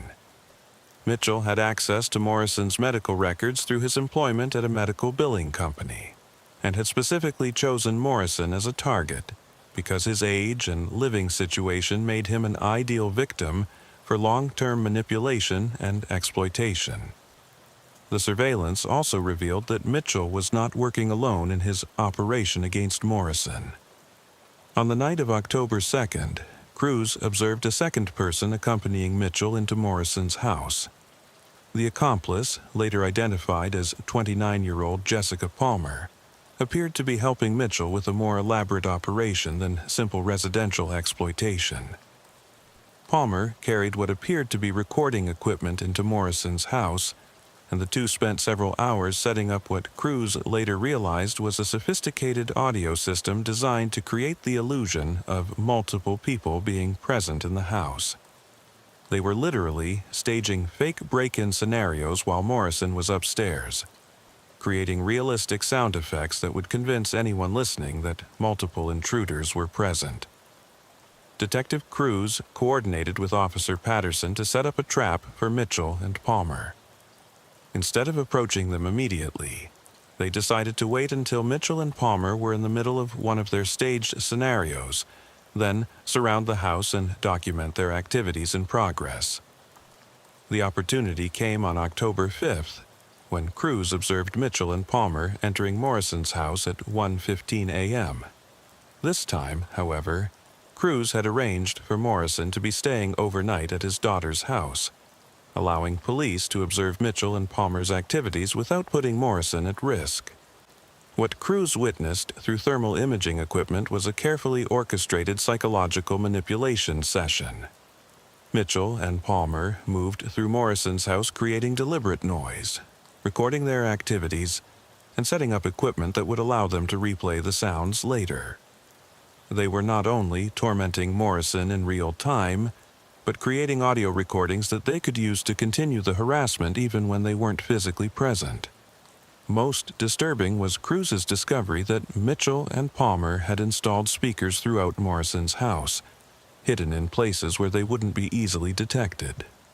These speakers were connected to timers and remote controls that allowed Mitchell to play back recorded sounds at predetermined times, creating the illusion of intruders even when Mitchell and Palmer were nowhere near the property. Detective Cruz realized that some of Morrison's calls to Officer Patterson had been triggered not by Mitchell and Palmer being physically present in the house, but by remotely activated audio systems that Mitchell had installed during his daytime entries.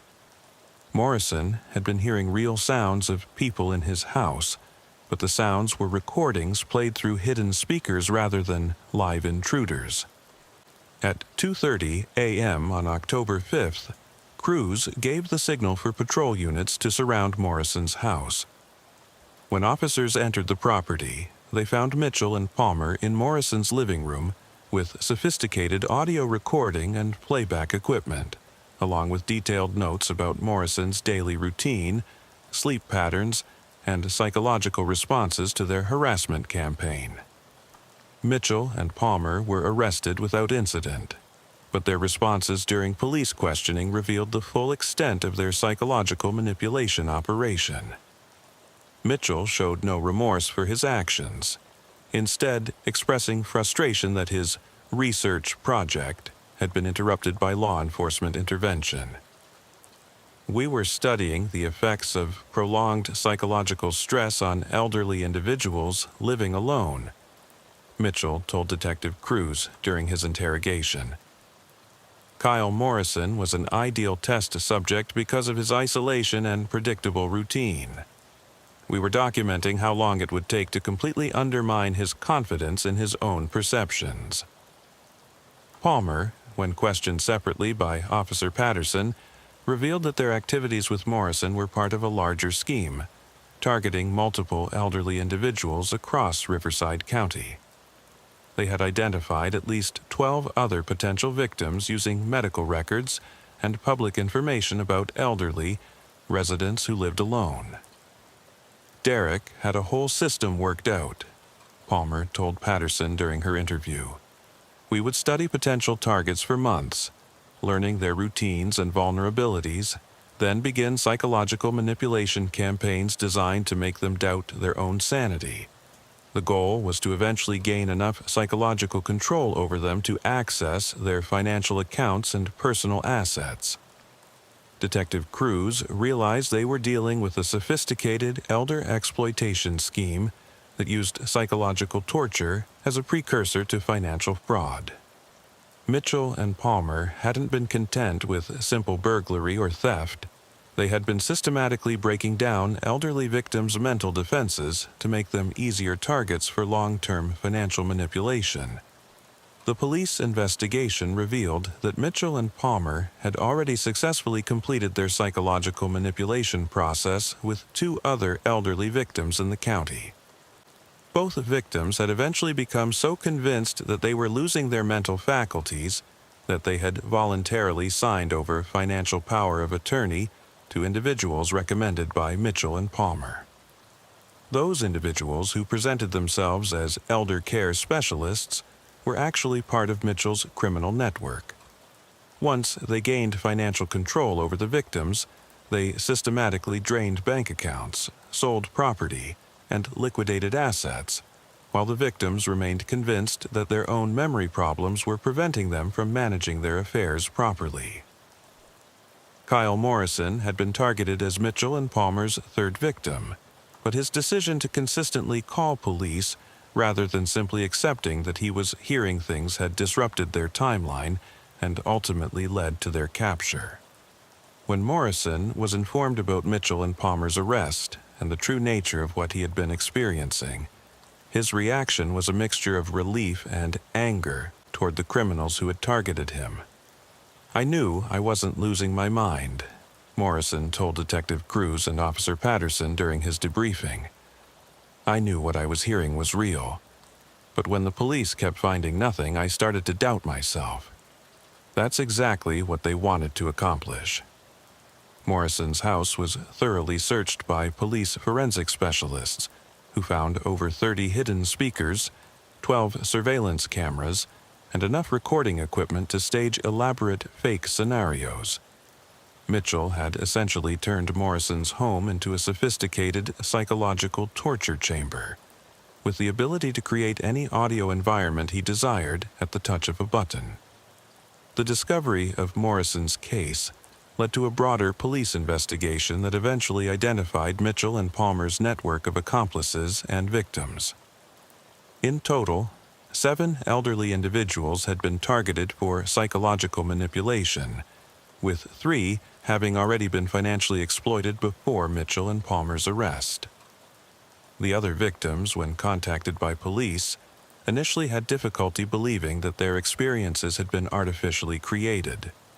Like Morrison, they had been systematically convinced that they were experiencing age-related mental decline, and some had already made arrangements for assisted living, or had signed over financial responsibilities to third parties. Dr. Amanda Harris, a geriatric psychiatrist who was consulted during the police investigation, explained the psychological impact of Mitchell and Palmer's tactics to the investigating officers. "What they were doing represents one of the most sophisticated forms of elder abuse I've ever encountered in my consulting work with law enforcement. They were using advanced psychological manipulation techniques to convince their victims that they were losing their mental faculties, then exploiting that manufactured vulnerability for financial gain." Dr. Harris noted that the victims' consistent reports of hearing intruders, combined with the complete lack of physical evidence found by responding officers, had initially led both medical professionals and law enforcement to assume they were experiencing dementia-related hallucinations. The perpetrators understood that elderly individuals reporting strange sounds or events would likely be dismissed as confused or mentally declining, which provided perfect cover for their activities. The criminal case against Mitchell and Palmer was strengthened by the detailed documentation they had kept of their psychological manipulation campaigns. Mitchell's notebooks contained clinical observations about each victim's responses to different types of harassment, along with timelines for escalating the psychological pressure until the victims would accept outside help managing their affairs. Officer Patterson, who had taken all of Morrison's calls and eventually shifted from viewing them as welfare checks to treating them as legitimate criminal reports, testified about the pattern she had observed in Morrison's reports during the investigation phase. "Looking back, I can see that Mr. Morrison was incredibly consistent in his descriptions of what he was hearing. The details never changed, and his level of fear was always genuine. I wish I had recognized sooner that someone might actually be deliberately creating those sounds. The trial of Derek Mitchell and Jessica Palmer revealed the full scope of their criminal enterprise and its impact on the elderly victims they had targeted. Mitchell was found guilty of elder abuse, fraud, conspiracy, burglary, and psychological torture.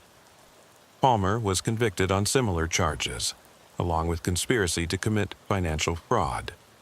During the sentencing phase, several victims testified about the long-term psychological impact of Mitchell and Palmer's manipulation campaign. One victim, 78-year-old Margaret Santos, described how the psychological harassment had destroyed her confidence in her own mental abilities.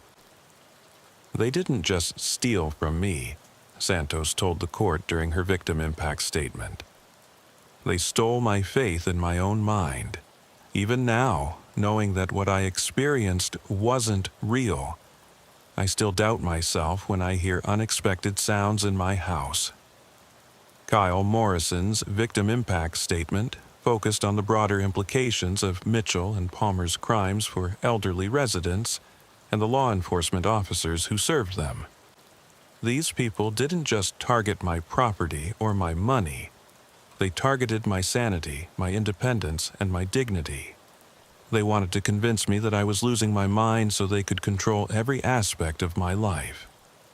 Mitchell showed no remorse during the trial, instead maintaining that his activities had been research designed to better understand the psychological vulnerabilities of elderly individuals. His complete lack of empathy for his victims and his clinical approach to their suffering disturbed everyone involved in the prosecution. Palmer, in contrast, eventually expressed remorse for her actions and cooperated with prosecutors to identify other potential victims and accomplices in the network. Her cooperation led to the recovery of over $300,000 in assets that had been stolen from elderly victims through the psychological manipulation scheme. But it was Palmer's cooperation that revealed the true scope of what the police investigation had uncovered. During her plea negotiations, Palmer provided information about additional participants in Mitchell's network that extended far beyond Riverside County. What had initially appeared to be a local elder abuse scheme was actually part of a coordinated operation spanning multiple states. Derek was in regular contact with people doing similar operations in Arizona, Nevada, and Colorado, Palmer told prosecutors during her debriefing. They shared information about techniques that worked, ways to avoid detection by law enforcement, and methods for identifying ideal targets. There was an entire online community of people doing this. Detective Cruz's investigation expanded as Palmer provided details about the network's communication methods and organizational structure. Mitchell had been part of what essentially amounted to a criminal franchise system, where experienced operators like himself would train newcomers in psychological manipulation techniques and help them establish their own elder abuse operations in different geographic areas. The FBI's Crimes Against Seniors Unit took over portions of the investigation when the multi-state nature of the network became apparent. Special Agent Rachel Thompson, who specialized in organized elder fraud schemes, coordinated with law enforcement agencies in 6 states to simultaneously investigate Mitchell's associates and their victims. What Agent Thompson's investigation revealed was more disturbing than the local police had initially anticipated. Mitchell's network had developed what they called standardized protocols for psychological manipulation of elderly victims. These protocols had been refined over several years and were being distributed through encrypted online forums where participants shared their experiences and improved their techniques. The protocols discovered by federal investigators were disturbingly comprehensive, covering every aspect of victim selection, surveillance, psychological profiling, and manipulation. Mitchell had essentially created an instruction manual for systematic elder abuse that could be replicated by anyone with basic technical skills and access to elderly targets. Agent Thompson's team discovered that the network maintained detailed databases of elderly individuals across multiple states, complete with information about their living situations, medical conditions, financial status, and family relationships. This information was being gathered from multiple sources, including medical billing records, public records, and social media surveillance. Most chilling was the discovery that the network had been conducting what they called test operations in rural communities where law enforcement resources were limited, and elderly residents were more isolated. These test operations allowed new participants to practice their psychological manipulation techniques on victims who were less likely to report suspicious activities to police or be believed if they did report them. The investigation identified at least 47 elderly victims across 6 states who had been targeted by Mitchell's network over a 3-year period. Of these, 23 had died during or shortly after the psychological manipulation campaigns, though investigators were unable to determine how many of these deaths were directly caused by the stress and trauma of the abuse versus natural causes. What made the investigation particularly disturbing was the clinical nature of the network's documentation. Participants kept detailed records of their victims' psychological responses to different types of harassment, creating what amounted to research data on the most effective methods for breaking down elderly individuals' mental defenses. Dr. James Patterson, a forensic psychologist who was consulted during the federal investigation, described the network's methods as representing one of the most sophisticated applications of psychological torture techniques he had encountered outside of military or intelligence contexts. What these individuals developed was essentially a systematic approach to psychological warfare against vulnerable elderly populations, Dr. Patterson explained in his report to federal investigators.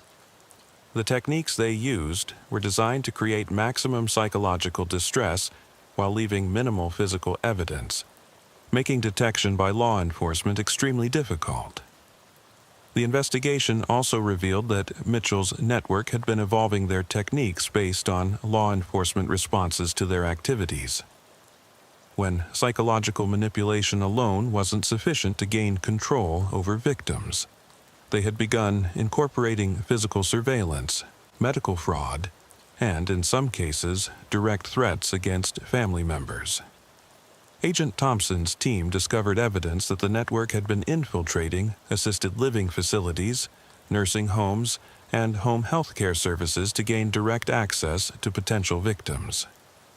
Several participants in the network had obtained employment or volunteer positions that gave them legitimate reasons to be in contact with elderly individuals, allowing them to conduct initial assessments and surveillance without arousing suspicion from family members or caregivers.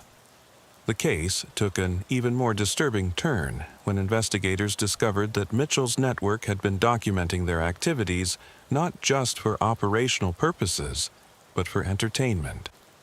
Encrypted video files recovered from Mitchell's computer showed surveillance footage of elderly victims during psychological manipulation sessions, along with audio recordings of distressed phone calls to police dispatchers like Officer Patterson. These recordings had been shared among network participants as examples of successful operations and were being used to train new participants in effective manipulation techniques. The realization that elderly victims' terror and confusion had been treated as entertainment by the network participants added another layer of horror to an already disturbing case. Officer Patterson, whose pattern recognition and eventual shift to treating Morrison's calls as legitimate, had initiated the investigation that exposed Mitchell's network, found herself at the center of what had become the largest organized elder abuse investigation in California history. Her decision to take Morrison's complaints seriously had ultimately exposed a criminal network that law enforcement agencies had been unaware even existed. The thing that still haunts me about this case, Patterson reflected during a later interview with law enforcement media, is how easily it could have continued indefinitely. If Kyle Morrison hadn't been persistent in calling police, if I hadn't eventually recognized the pattern in his reports, if Detective Cruz hadn't decided to take surveillance seriously, this network could still be operating today. The FBI's investigation eventually led to arrests in 6 states and the identification of over 100 elderly victims who had been targeted by Mitchell's network or similar operations. Many of these victims had died before the network was exposed, taking with them the full extent of the psychological torture they had endured. The trial phase of the Mitchell Network case began 18 months after Morrison's first call to Officer Patterson, and lasted for over a year as prosecutors worked to present evidence against 14 defendants across multiple jurisdictions.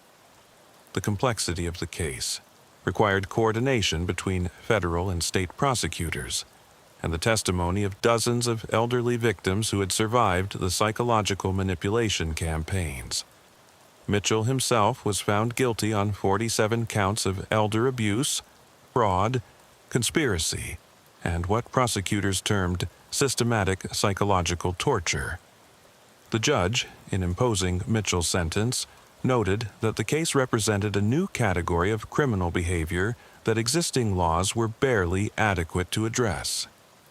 Mr. Mitchell, you have systematically weaponized the trust and vulnerability of elderly citizens against them, Judge Patricia Williams stated during sentencing. You have created an industry of psychological torture that has caused immeasurable suffering to some of our society's most vulnerable members. Mitchell was sentenced to life in prison without the possibility of parole, becoming one of the first individuals in California history to receive a life sentence for elder abuse crimes that did not involve physical violence or murder. The precedent set by his sentencing would later influence how similar cases were prosecuted in other jurisdictions. Palmer received a sentence of 25 years with the possibility of parole after 15 years, a reduction from the life sentence she might have faced due to her cooperation with investigators. Her testimony had been crucial in exposing the full extent of the network and identifying victims who might otherwise never have been discovered. The psychological impact on the victims who survived Mitchell's network was severe and lasting. Follow-up studies conducted by Dr. Patterson found that many victims continued to experience symptoms consistent with complex post-traumatic stress disorder years after their abuse had ended. Kyle Morrison, despite being one of the victims who had suffered the least extensive abuse due to the early intervention by law enforcement, continued to struggle with the psychological effects of his experience. He installed extensive security systems in his home, moved his bedroom to the ground floor to avoid being isolated upstairs, and required ongoing therapy to address persistent anxiety and hypervigilance. The worst part isn't even what they did to me, Morrison told Dr. Patterson during a follow-up interview 2 years after Mitchell's arrest. It's knowing that they're still out there. Maybe not Derek Mitchell specifically, but others like him. People who see elderly individuals as nothing more than test subjects for their sick experiments. Morrison's concern proved to be well-founded. Despite the success in dismantling Mitchell's specific network, Agent Thompson's investigation revealed that similar operations were continuing to emerge in other parts of the country. The techniques and protocols that Mitchell had developed were still circulating in online communities, and new operators were adapting them for use in different regions. The FBI established a specialized task force focused on organized elder abuse schemes, with Agent Thompson serving as its director.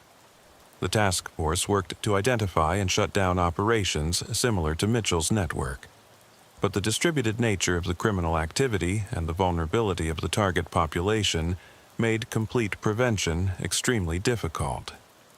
Officer Patterson, whose pattern recognition had been crucial in exposing Mitchell's network, found herself dealing with long-term effects as well.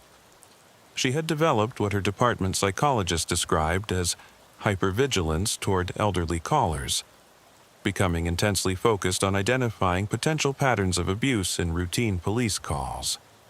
Every time an elderly person calls for police assistance now, I find myself analyzing their voice for signs of long-term psychological manipulation, Patterson explained during a law enforcement conference on elder abuse recognition.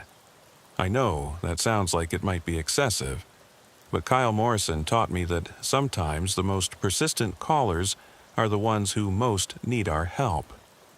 Patterson became an advocate for improved training for police officers in recognizing signs of systematic elder abuse, and her protocols for pattern recognition in emergency calls were adopted by police departments across the country. Her experience with the Morrison case had demonstrated that patrol officers were often the first line of defense for elderly victims of psychological manipulation. Detective Brandon Cruz, who had conducted the crucial surveillance that led to Mitchell and Palmer's arrest, became an instructor in recognizing signs of psychological manipulation and elder abuse, emphasizing to other officers the importance of taking elderly residents' reports seriously, even when they initially appeared implausible or inconsistent with physical evidence. I was trained to look for physical evidence of crimes, Cruz reflected during a training session for other detectives. No one taught me to recognize that the absence of physical evidence might itself be evidence of a sophisticated crime designed to leave no physical traces. The Morrison case led to significant changes in how law enforcement agencies across the country approach reports of suspicious activity from elderly residents. Training programs now emphasize the importance of pattern recognition and the potential for sophisticated criminals to exploit elderly individuals' vulnerability in ways that leave minimal physical evidence. Perhaps most significantly, the case led to the establishment of specialized elder abuse investigation units in police departments nationwide. These units, staffed by officers trained specifically in the psychology of elder abuse and the techniques used by perpetrators, have been successful in identifying and stopping similar operations before they can cause extensive harm. The legislation that emerged from the Mitchell case, known as the Kyle Morrison Elder Protection Act, established federal penalties specifically for psychological manipulation of elderly individuals and provided funding for specialized investigation units and victim support services. The act recognized psychological torture as a distinct category of elder abuse and provided law enforcement agencies with tools specifically designed to investigate and prosecute such crimes.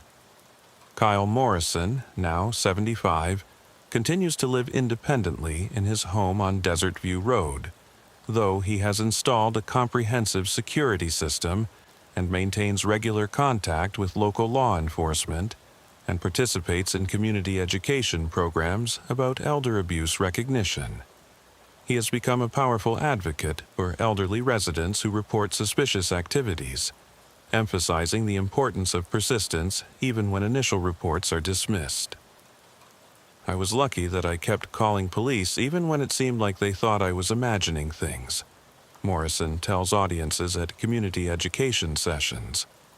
But luck shouldn't be what determines whether elderly people get help when they're being targeted by criminals. We need systems in place to recognize and respond to these kinds of sophisticated abuse schemes. Derek Mitchell remains incarcerated in a federal maximum security facility, where he is serving his life sentence.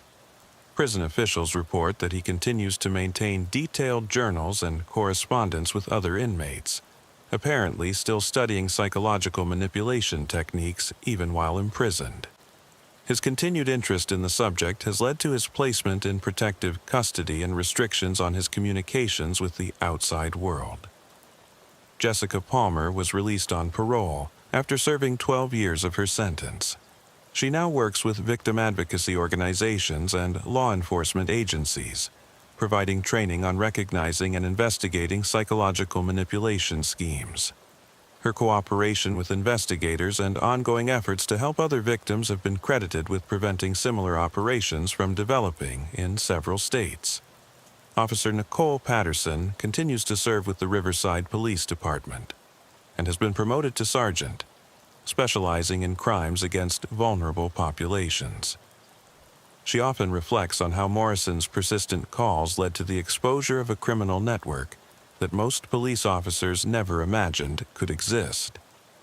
The Mitchell case taught us that elder abuse has evolved far beyond the simple financial exploitation or physical neglect that we used to focus on. Patterson explains to audiences of investigators and prosecutors. We're now dealing with criminals who understand psychology, technology, and law enforcement procedures well enough to create abuse schemes that are nearly invisible to traditional investigation methods. The online communities where Mitchell's network had shared techniques and coordinated activities remain a focus of ongoing FBI investigation. While the specific forums used by Mitchell's network have been shut down, new communities continue to emerge, requiring constant vigilance from law enforcement agencies specializing in digital crimes. Agent Thompson's task force has identified and disrupted 12 additional elder abuse networks since the Mitchell case, preventing an estimated $2.3 million in financial fraud and protecting over 200 elderly individuals from psychological manipulation campaigns. However, Thompson acknowledges that the distributed nature of these criminal operations makes complete prevention extremely challenging. For every network we identify and shut down, we have to assume there are others operating that we haven't discovered yet, Thompson explains to law enforcement conferences. The techniques are out there, the vulnerable population continues to grow, and the financial incentives for criminals remain strong. This is going to be an ongoing battle for law enforcement. The case of Kyle Morrison and the night shift serial caller has fundamentally changed how law enforcement agencies approach reports of suspicious activity from elderly residents. What began as a routine response to repeated calls has become a landmark case in the recognition and investigation of sophisticated elder abuse schemes. But perhaps the most important legacy of the Morrison case is the recognition that elderly individuals reporting seemingly implausible events may be victims of crimes specifically designed to make their reports seem implausible to law enforcement. The systematic psychological manipulation that Kyle Morrison endured was intended to make him appear confused or mentally unstable to the very police officers he was calling for help. In the end, Morrison's persistence in calling police, Officer Patterson's eventual recognition of patterns in those calls, and Detective Cruz's decision to take those patterns seriously combined to expose a criminal network that might otherwise have continued operating indefinitely. Their experience serves as a reminder that sometimes the most important thing law enforcement can do is simply listen carefully to the people who need help the most, even when their stories initially seem impossible to believe. The case has also highlighted the importance of community policing and building relationships with vulnerable populations. Officer Patterson's familiarity with Morrison and her willingness to spend time on what initially appeared to be routine welfare checks ultimately led to the exposure of a sophisticated criminal network. Detective Cruz's surveillance work demonstrated the value of taking a proactive investigative approach to cases that might initially appear to be minor or routine. His decision to treat Morrison's situation as a potential crime rather than simply a welfare issue, was crucial to breaking the case. The Morrison case continues to be studied at police academies and law enforcement training centers across the country as an example of how routine police work can uncover sophisticated criminal operations. It serves as a reminder that the most important cases often begin with the most mundane calls. For the Riverside Police Department, the case led to fundamental changes in how officers approach elderly residents and reports of suspicious activity. The department now has specialized protocols for handling reports from elderly residents, emphasizing the importance of pattern recognition and thorough documentation. The case also demonstrated the value of interdisciplinary cooperation in law enforcement. The collaboration between patrol officers like Patterson, detectives like Cruz, federal agents like Thompson, and mental health professionals like Dr. Harris was essential to understanding and prosecuting the full scope of Mitchell's network. Today, when police officers across the country receive calls from elderly residents reporting suspicious activities, they are trained to listen not just for immediate threats, but for patterns that might indicate long-term psychological manipulation. Kyle Morrison's voice, frightened and confused during those September nights in 2020, has become a training example for thousands of law enforcement officers who now understand that sometimes the most persistent callers are the ones who most desperately need someone to believe them. The legacy of the Morrison case extends beyond law enforcement training to broader community awareness about elder abuse and the importance of taking elderly residents' concerns seriously. Community organizations, healthcare providers, and social services now work more closely with police departments to identify and prevent sophisticated elder abuse schemes. The case has also influenced legislation at both state and federal levels, leading to increased funding for elder abuse investigation and prevention programs, stronger penalties for psychological manipulation of elderly individuals, and better training for law enforcement officers in recognizing sophisticated abuse schemes. Perhaps most importantly, the Morrison case has demonstrated that elderly individuals who report seemingly unusual or implausible events should be taken seriously, and their reports thoroughly investigated. The case serves as a powerful reminder that criminals often specifically target vulnerable populations, precisely because they know their victims are less likely to be believed by authorities. Kyle Morrison's courage in continuing to call police, even when he began to doubt his own perceptions.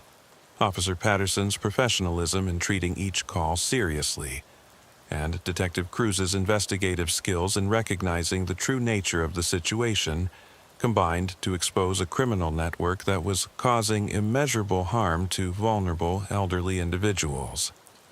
The Mitchell case stands as one of the most important elder abuse investigations in modern law enforcement history, not just because of the number of victims involved or the sophistication of the criminal network, but because it fundamentally changed how law enforcement agencies think about protecting vulnerable populations from sophisticated predators. The case continues to influence law enforcement training, community policing practices, and elder abuse prevention efforts across the country. It serves as a permanent reminder that the most vulnerable members of our communities deserve the same level of professional investigation and protection as any other crime victims, and that sometimes the most important thing law enforcement can do is simply listen and believe. Officer Brandon Coleman had been working the graveyard shift for the Riverside Police Department for 8 years, and he thought he had seen every type of abandoned vehicle situation the city could produce. Cars left by drunk drivers who had walked home, vehicles abandoned after minor accidents, or simply broken down cars whose owners planned to retrieve them in the morning. All routine situations that required standard documentation and towing procedures. But on the night of November 18, 2021, at 2:17 a.m., Coleman would discover a 2019 black Chevrolet Impala in the parking lot of an abandoned shopping center that would launch an investigation into one of the most disturbing cases in the department's history. The Impala was parked in the far corner of the lot behind what used to be Morrison's department store, a massive retail space that had been empty for 3 years. Coleman had been patrolling this area regularly as part of his route, checking for vandalism, drug activity, or homeless encampments that sometimes formed in abandoned commercial properties. The parking lot was usually completely empty at this hour, which was why the lone vehicle immediately caught his attention. As Coleman pulled his patrol car behind the Impala and activated his emergency lights, he noticed several things that seemed unusual. The car was positioned perfectly within the parking lines, as if the driver had been particularly careful about proper parking. The vehicle appeared to be in excellent condition. No damage, clean paint, and relatively new tires. Coleman approached the driver's side and immediately noticed that the car was empty, but the keys were hanging from the ignition. When he tested the key, the Impala started immediately with no mechanical issues. The fuel gauge showed nearly a full tank, and all electrical systems appeared to be functioning normally. Coleman ran the license plate through the police database. California. Plate 8 GHK 542, registered to Detective Marcus Reynolds of the San Bernardino County Sheriff's Department. The registration was current, and when Coleman ran Reynolds' name through the law enforcement database, he found an active missing person report filed just 18 hours earlier. This immediately elevated the situation from a routine abandoned vehicle to a potential emergency involving a fellow law enforcement officer. Coleman radioed for his supervisor, Sergeant Patricia Hayes, and requested that dispatch contact the San Bernardino County Sheriff's Department for more information about Detective Reynolds' disappearance. While waiting for backup, Coleman began a more thorough examination of the vehicle and discovered the first in a series of disturbing details that would transform this into something far more sinister than a missing officer case. On the front passenger seat was Detective Reynolds' service weapon, a Glock 22 in its holster, positioned carefully in the center of the seat.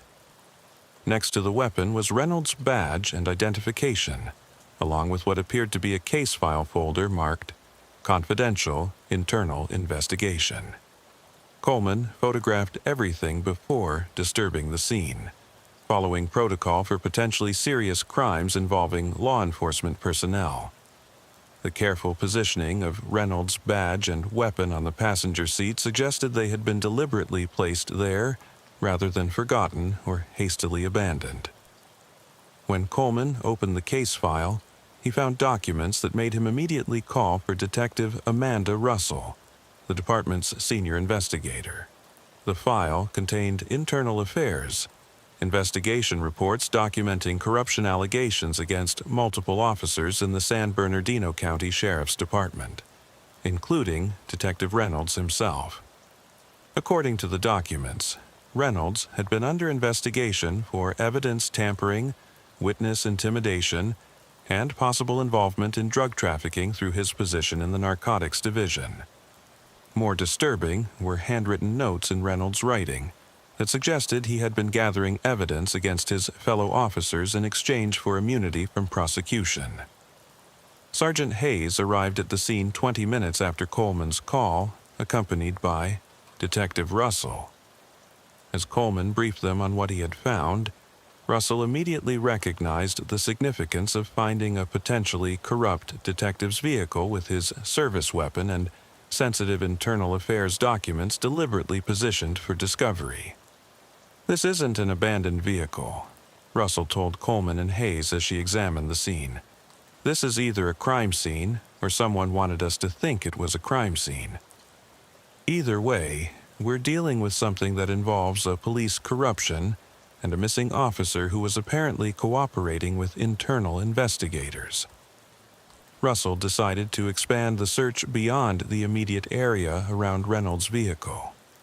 The abandoned shopping center covered approximately 10 acres, with multiple buildings, loading docks, and service areas where evidence might be hidden or where Reynolds himself might be found. Using high-powered flashlights, the officers began a systematic search of the property. Behind the old department store, they discovered a service entrance that had been recently forced open. The door showed fresh pry marks, and the lock mechanism had been completely destroyed. Inside the abandoned store, Russell found evidence that someone had been using the space recently. In what had once been the store's management office, there were signs of recent occupation: food containers, water bottles, and what appeared to be surveillance equipment including cameras and recording devices. Most disturbing was what Russell found in the store's former security office. The walls were covered with photographs of various police officers, all apparently taken without their knowledge. The photos showed officers at work, at home, and in social situations, suggesting extensive surveillance of multiple law enforcement personnel. Among the photographs, Russell found pictures of Detective Reynolds taken over what appeared to be several weeks. The photos showed Reynolds at his home, arriving at work, meeting with people in various locations, and in some cases, engaging in activities that appeared to be evidence exchanges or clandestine meetings. But it was the final set of photographs that made Russell call for the FBI. Pinned to the center of the wall was a series of pictures showing Reynolds being forcibly brought into the abandoned shopping center by two unidentified men. The photos were time-stamped, indicating they had been taken just 6 hours before Coleman discovered Reynolds' abandoned car. Russell realized they were dealing with a situation that went far beyond a missing police officer. The evidence suggested that Reynolds had been abducted by people who had been conducting extensive surveillance of law enforcement personnel, possibly in connection with the corruption investigation he had been involved in. The FBI's involvement brought Special Agent Tyler Mitchell to the scene. Mitchell specialized in crimes against law enforcement and public corruption cases. As he reviewed the evidence Russell had discovered, he recognized patterns consistent with what the Bureau called police cleaning operations, systematic elimination of law enforcement personnel who posed threats to criminal organizations. What you found here suggests that Detective Reynolds wasn't just investigating corruption in his department, Mitchell explained to the local officers. He was apparently being hunted by people who had the resources and knowledge to conduct sophisticated surveillance of multiple police officers. Agent Mitchell's team began processing the abandoned store as a major crime scene. Forensic specialists found evidence that the location had been used as a base of operations for several months, with sophisticated surveillance equipment, detailed files on numerous law enforcement personnel, and what appeared to be planning documents for multiple operations targeting police officers. The surveillance equipment found in the store included devices capable of intercepting police radio communications, monitoring cell phone conversations, and tracking the movements of vehicles equipped with police GPS systems. The sophistication of the equipment suggested that whoever had been operating from this location had extensive knowledge of law enforcement procedures and technology. Most disturbing were the detailed files found in the store's former stockroom. These files contained personal information about over 40 police officers from departments across California, Nevada, and Oregon. Each file included home addresses, family information, work schedules, and detailed assessments of each officer's potential vulnerability to corruption or elimination. Detective Reynolds' file was among the most extensive, documenting his involvement in the internal affairs investigation and his decision to cooperate with investigators in exchange for immunity. The file also contained what appeared to be transcripts of Reynolds' conversations with internal affairs investigators, suggesting that someone within law enforcement had been providing information to the people operating from the abandoned store.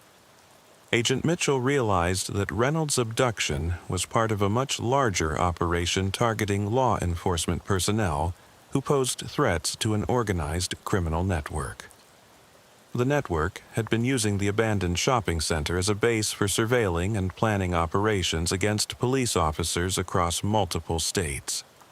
The search for Detective Reynolds expanded to include properties throughout the region that might be connected to the criminal network. Meanwhile, the FBI began an investigation into how the network had obtained access to confidential internal affairs, information, and police communications. As dawn broke on November 19th, Officer Coleman's routine check of an abandoned vehicle had revealed a criminal operation that threatened law enforcement personnel across multiple states. The black Impala in the empty parking lot had been left as evidence of a crime that was far more extensive and dangerous than anyone had initially imagined. Detective Reynolds remained missing, but the evidence found at the abandoned shopping center suggested that his abduction was connected to a network that had been systematically targeting police officers involved in corruption investigations. The case would ultimately expose vulnerabilities in law enforcement that criminal organizations had been exploiting for months. Agent Mitchell's investigation into Detective Reynolds' abduction revealed that the criminal network operating from the abandoned shopping center had been systematically infiltrating law enforcement agencies across the western United States for over 2 years. The sophisticated surveillance operation discovered by Detective Russell was just one component of what the FBI would later classify as the most extensive anti-law enforcement conspiracy in modern American history. The breakthrough came when FBI forensic specialists analyzing the surveillance equipment found in the abandoned store discovered that the devices had been used to intercept communications from multiple police departments simultaneously. The network had been monitoring radio traffic, cell phone conversations, and even internal computer networks from dozens of law enforcement agencies. More disturbing was the discovery that the network had developed detailed psychological profiles of hundreds of police officers, identifying those who were most likely to be susceptible to corruption, intimidation, or elimination. Detective Reynolds had been classified as a Category A threat because of his cooperation with internal affairs investigators and his detailed knowledge of corruption within his department. Agent Mitchell's team found evidence that the network had successfully targeted at least 12 other police officers over the past 18 months. Some had been corrupted and were providing information to criminal organizations. Others had been intimidated into silence about crimes they had witnessed. And some, like Detective Reynolds, had simply disappeared. The investigation revealed that the network's operations were coordinated by someone with extensive law enforcement experience, who understood police procedures, investigation techniques, and the vulnerabilities inherent in law enforcement agencies. The person directing these operations knew exactly how to exploit the gaps in interagency communication and the reluctance of officers to report suspicious activities involving their colleagues. Officer Coleman, whose discovery of Reynolds' abandoned car had initiated the investigation, found himself assigned to a joint task force focused on identifying other potential targets within his own department. The realization that criminal organizations were actively hunting police officers created an atmosphere of paranoia and suspicion that affected every aspect of law enforcement operations. "We started looking at each other differently," Coleman later reflected. Every conversation, every piece of information shared, every decision made had to be evaluated for the possibility that someone was feeding intelligence to people who wanted to hurt us. The search for Detective Reynolds led FBI agents to a remote facility in the Nevada desert, where they discovered evidence of what could only be described as a systematic torture and elimination program targeting law enforcement personnel. The facility contained holding cells designed specifically for police officers, along with interrogation rooms equipped with recording equipment. When federal agents raided the Nevada facility, they found Detective Reynolds alive but in critical condition. He had been subjected to weeks of psychological and physical torture, designed to extract information about ongoing investigations and the identities of other officers who might pose threats to criminal networks. Reynolds' condition when found revealed the full extent of the network's sophisticated approach to eliminating law enforcement threats.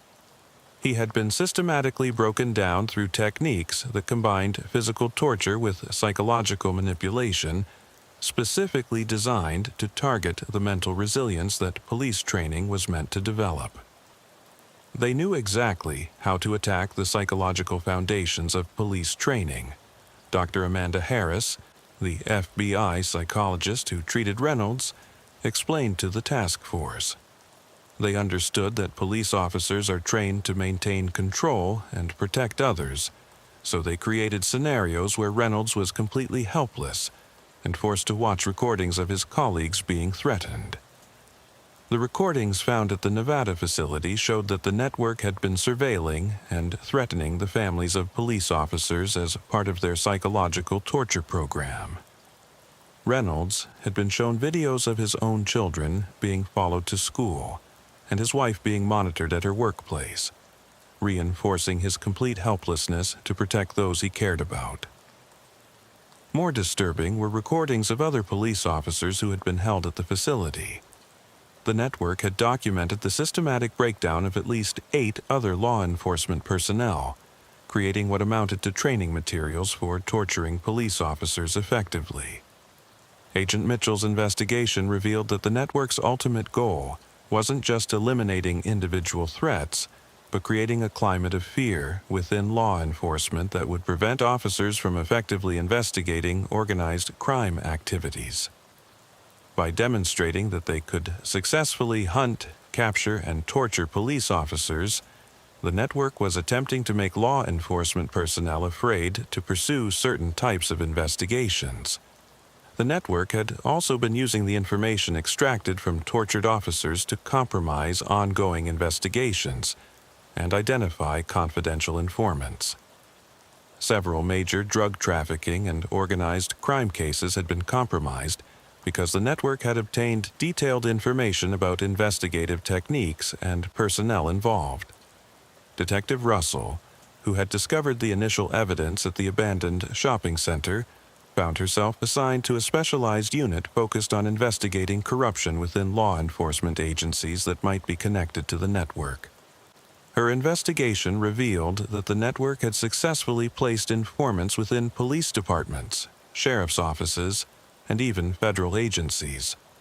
The most terrifying aspect of this case, Russell told a law enforcement conference months later, was realizing that people we worked with every day, people we trusted with our lives, might be providing information to organizations that wanted to torture and kill us. The investigation into the network's law enforcement connections led to the arrest of 17 police officers, 6 sheriff's deputies, and 3 federal agents who had been providing information in exchange for money or protection from the network's elimination program. These arrests created a crisis of confidence in law enforcement that extended far beyond the agencies directly involved. Officer Coleman found that his routine abandoned vehicle discovery had ultimately led to the exposure of corruption that reached into the highest levels of law enforcement in multiple states. The black Impala in the abandoned shopping center parking lot had been the first visible evidence of a conspiracy that threatened the fundamental integrity of police work. The network's leaders, when finally arrested, showed no remorse for their systematic torture and murder of police officers. They maintained that law enforcement had become a threat to their business operations, and that eliminating or controlling police personnel was simply a necessary business expense. During interrogations, the network's director, a former police captain named Austin Reed, who had been dismissed from the Los Angeles Police Department 8 years earlier, explained the organization's methodology with clinical detachment. Police officers are trained to be predictable, Reed told Agent Mitchell during his confession. They follow procedures, they trust their colleagues, and they believe in the system they serve. All of these characteristics make them easy to manipulate and ultimately eliminate when they become inconvenient. Reed's network had developed what he called law enforcement elimination protocols that could be applied to any police department in the country. The protocols involved systematic surveillance, psychological profiling, infiltration of communication networks, and ultimately, the capture and torture of officers who posed specific threats. The case against Reed and his network revealed that they had been responsible for the disappearances of over 30 law enforcement personnel across 7 states over a 3-year period. Most of these disappearances had been classified as voluntary departures or accidents, allowing the network to operate without detection for an extended period. Detective Reynolds, despite his survival, was permanently disabled by the psychological trauma he had endured. He was medically retired from law enforcement and required ongoing psychiatric treatment for complex post-traumatic stress disorder related to his torture and the systematic destruction of his sense of safety and professional identity. The Reynolds case led to fundamental changes in how law enforcement agencies approach officer safety and information security. New protocols were established for protecting the identities of officers involved in sensitive investigations, and specialized units were created to investigate threats specifically targeting law enforcement personnel. Officer Coleman, whose careful attention to an abandoned vehicle had initiated the investigation that exposed Reed's network, was promoted to detective and assigned to the new anti-law enforcement crime unit. He often reflects on how a routine call had revealed a conspiracy that most police officers never imagined could exist. "We're trained to think about external threats, criminals we're investigating, dangerous situations we respond to," Coleman explains to new officers during training sessions. "But this case taught us that some of the most dangerous threats come from people who understand exactly how we think and how we operate, and who use that knowledge against us." The abandoned shopping center where Reed's network had operated was demolished 6 months after the investigation concluded. But the site remains under federal surveillance as investigators continue to search for additional evidence and potential victims. The case demonstrated that criminal organizations had evolved to specifically target law enforcement as a strategic priority, transforming routine police work into a potentially deadly profession in ways that traditional training had never anticipated. The investigation into Austin Reed's anti-law enforcement network took a horrific turn when FBI forensic specialists discovered evidence that the organization had been specifically recruiting former police officers who harbored resentment against their former departments. Agent Mitchell's team found personnel files showing that Reed had systematically targeted ex-officers who had been dismissed for misconduct, passed over for promotion, or forced into early retirement. These former officers brought intimate knowledge of police procedures, investigation techniques, and the psychological vulnerabilities that could be exploited in law enforcement personnel. More disturbing, they knew exactly how to manipulate the trust and brotherhood that existed within police departments to gain access to sensitive information and identify vulnerable targets. Detective Russell's investigation into the network's membership revealed names that sent shockwaves through law enforcement agencies across the western United States. Among Reed's inner circle was former Detective Kyle Morrison, who had been dismissed from the Portland Police Bureau 3 years earlier for evidence tampering. Morrison had intimate knowledge of Officer Coleman's department and had specifically recommended Detective Reynolds as a high-priority target. "The people hunting us weren't just criminals," Agent Mitchell explained to the Joint Task Force. "They were people who had worn the same badge we wear, who understood our procedures better than we understood them ourselves, and who had turned that knowledge into a weapon against law enforcement." The discovery of Morrison's involvement led to the realization that Reed's network had been infiltrating police departments not just through surveillance and corruption, but by placing former officers in positions where they could observe and report on current law enforcement activities. Morrison had been working as a security consultant for several private companies that contracted with police departments, giving him access to facilities, personnel, and operational information. But Morrison's role went far deeper than simple intelligence gathering.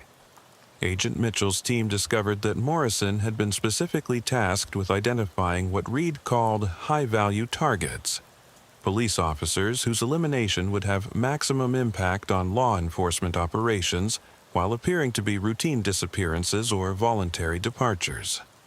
Morrison's method was disturbingly systematic.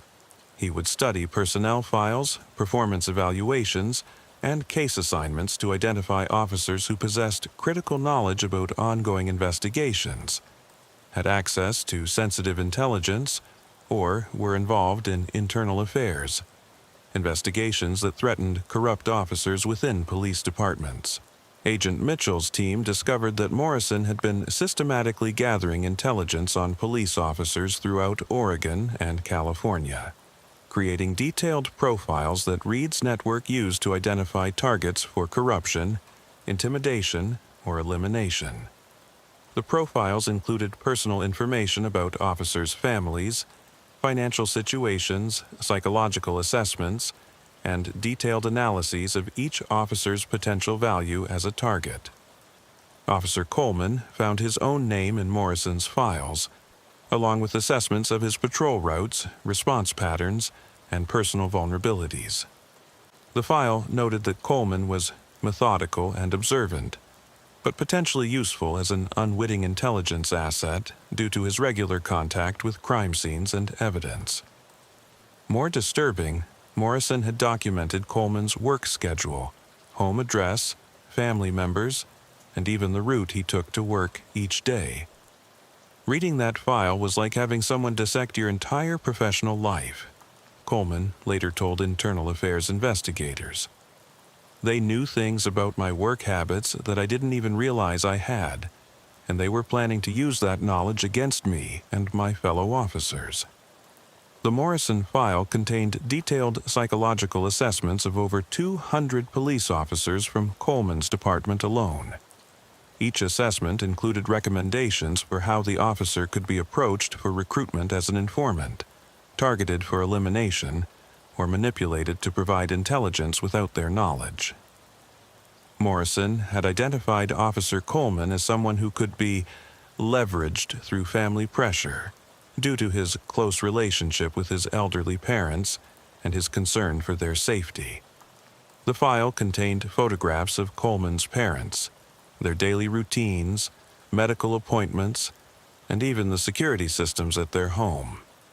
The investigation revealed that Reed's network had been responsible for the disappearances of far more law enforcement personnel than initially suspected. Cross-referencing missing officer reports with the network's target files, Agent Mitchell identified 37 police officers, sheriff's deputies, and federal agents who had vanished over the past 4 years under circumstances that had been initially attributed to voluntary departures or accidents.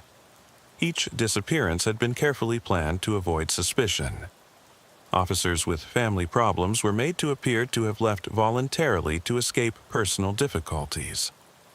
Officers with financial troubles were made to appear to have fled to avoid debt obligations. Officers with health issues were made to appear to have suffered accidents or medical emergencies. Most of these officers had been involved in investigations that threatened organized crime operations, or had been identified as potential witnesses in corruption cases. Reed's network had been systematically eliminating law enforcement personnel who posed threats to criminal organizations, while making their disappearances appear to be routine personnel matters rather than murders. Detective Russell discovered that the network's method for eliminating police officers was particularly sophisticated. Instead of simply murdering targets, they would stage elaborate scenarios designed to make the officers appear to have abandoned their duties, committed crimes, or suffered accidents. This approach served multiple purposes.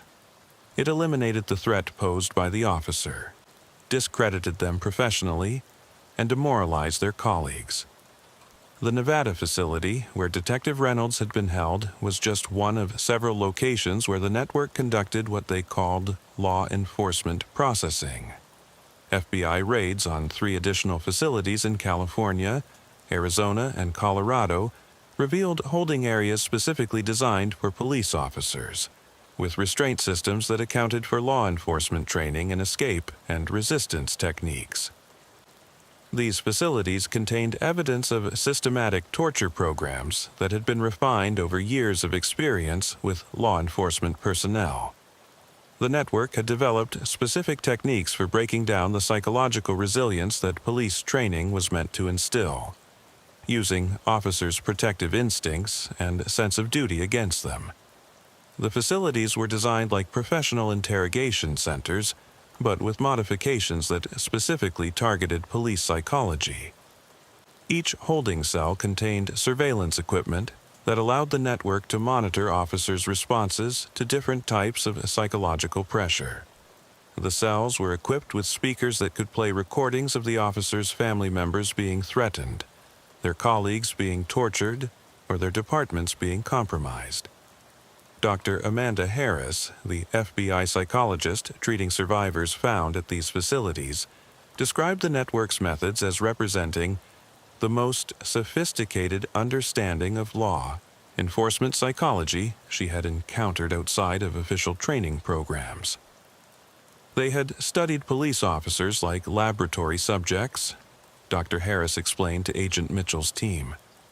They understood exactly how to exploit the characteristics that make someone effective in law enforcement: the need to protect others, the sense of duty, the willingness to sacrifice for the greater good, and turn those strengths into vulnerabilities.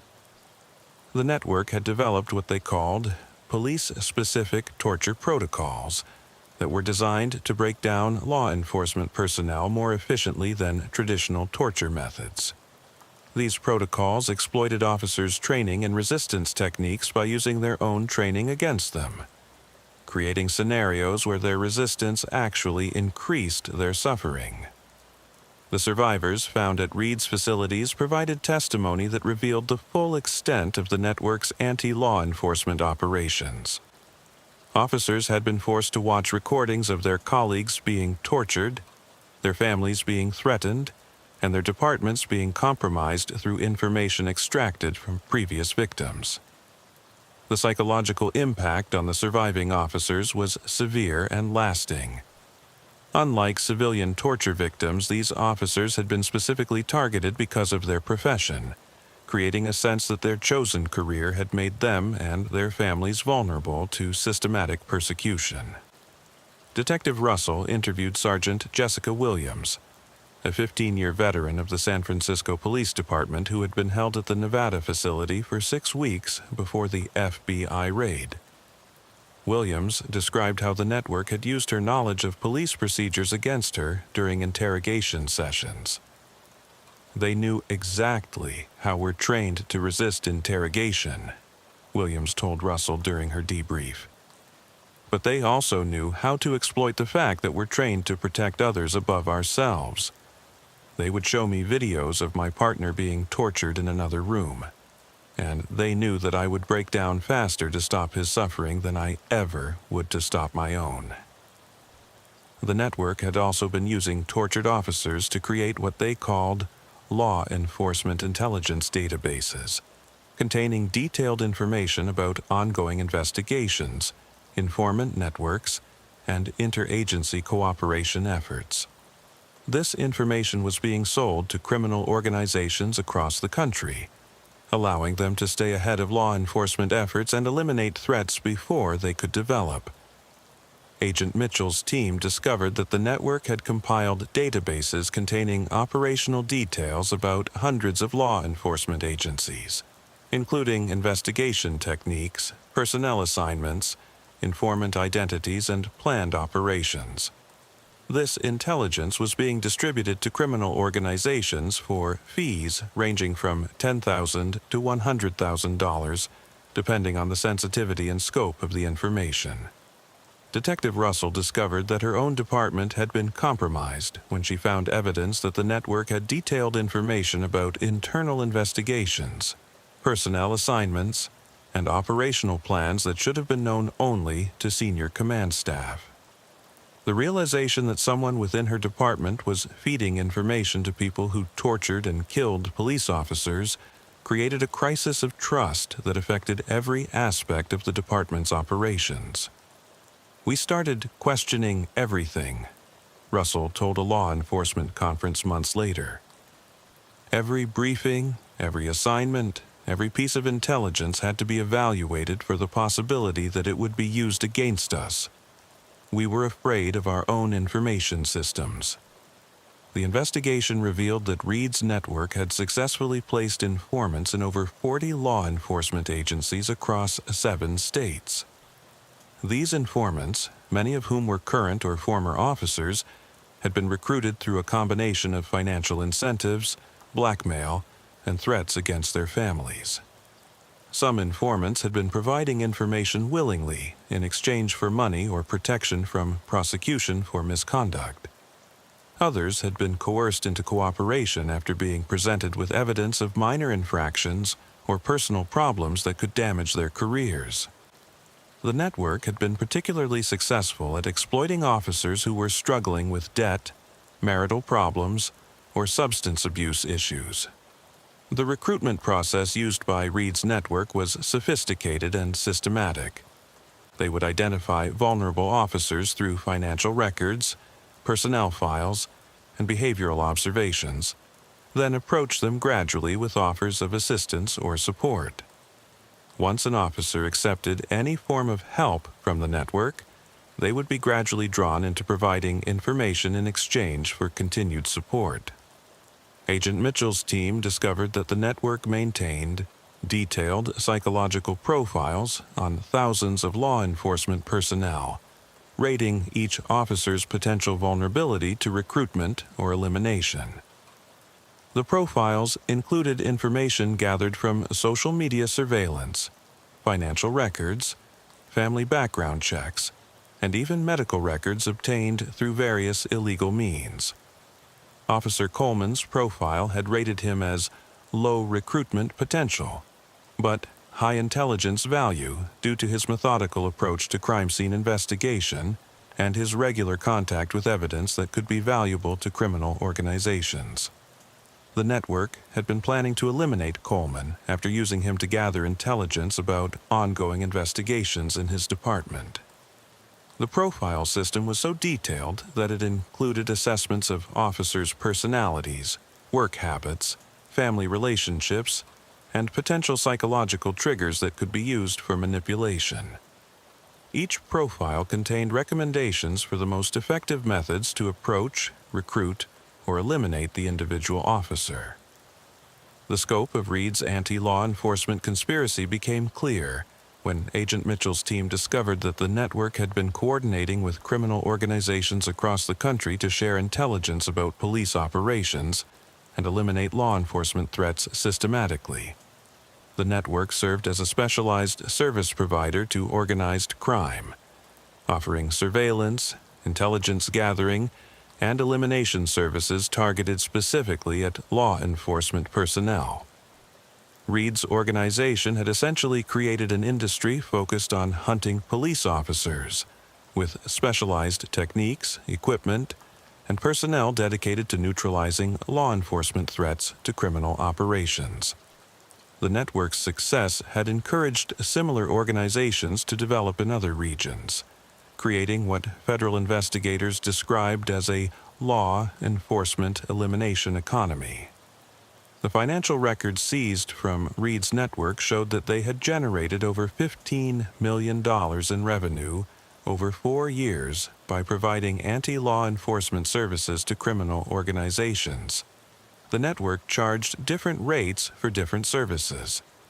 Intelligence gathering cost $5,000 to $25,000 per target, depending on the officer's rank and access to sensitive information. Corruption or recruitment services cost $50,000 to $200,000 per officer.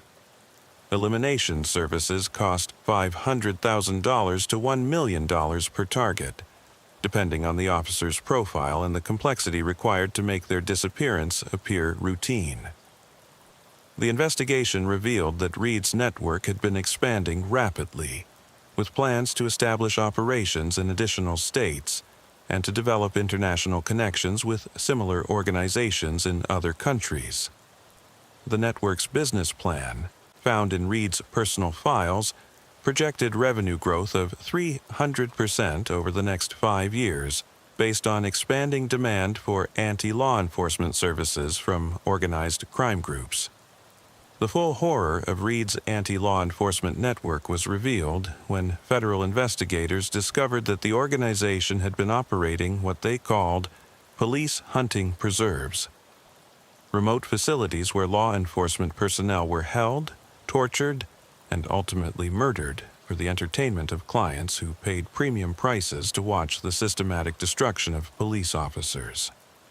Agent Mitchell's team found evidence that the network had been selling access to live-streamed torture sessions featuring captured police officers to buyers around the world. The sessions were marketed to individuals with specific interests in seeing law enforcement personnel reduced to helpless victims through systematic psychological and physical torture. The discovery of this law enforcement snuff market added international dimensions to the case and revealed that Reed's network was part of a global industry focused on the exploitation and murder of police officers for profit and entertainment. Detective Russell's investigation into the network's financial records showed that individual torture sessions featuring police officers were being sold for amounts ranging from $50,000 to $200,000, depending on the victim's rank, experience, and the duration of the torture program. The network had generated over $3 million in revenue from these sessions over the past 2 years. The torture facilities were equipped with professional-grade streaming equipment, multiple camera angles, and sophisticated audio systems that allowed clients to hear every sound made by the victims. The facilities were designed to maximize the psychological impact of the torture while providing optimal viewing experiences for paying clients. Most disturbing was the discovery that some of the network's clients were individuals with connections to law enforcement agencies, including retired officers, police commissioners, and even federal agents who had developed sadistic interests in watching their former colleagues being systematically destroyed. Agent Mitchell's team found client databases containing over 300 names from around the world, including law enforcement personnel from the United States, Europe, and Australia. The international scope of the client base suggested that the market for police torture entertainment was much larger than anyone had imagined. The client list found in Reed's files included names that sent shockwaves through law enforcement leadership across multiple agencies. Among the buyers were individuals who had access to sensitive law enforcement information and who had been using that access to help Reed's network identify and target specific officers for capture and torture. Detective Chief Patricia Williams of the Los Angeles Police Department was among those named as clients who had purchased access to torture sessions featuring officers from her own department. Williams had been using her position to provide Reed's network with intelligence about officers who were involved in internal affairs, investigations, or who posed potential threats to corruption networks within the LAPD. Officer Coleman found himself dealing with the psychological impact of knowing that people within law enforcement had been paying to watch police officers being tortured and murdered. The realization that some of the people he had worked with or looked up to were consumers of police torture entertainment created a lasting trauma that affected his ability to trust anyone within the law enforcement community. The worst part wasn't just knowing that criminals were hunting us, Coleman told Dr. Harris during his mandatory psychological evaluation.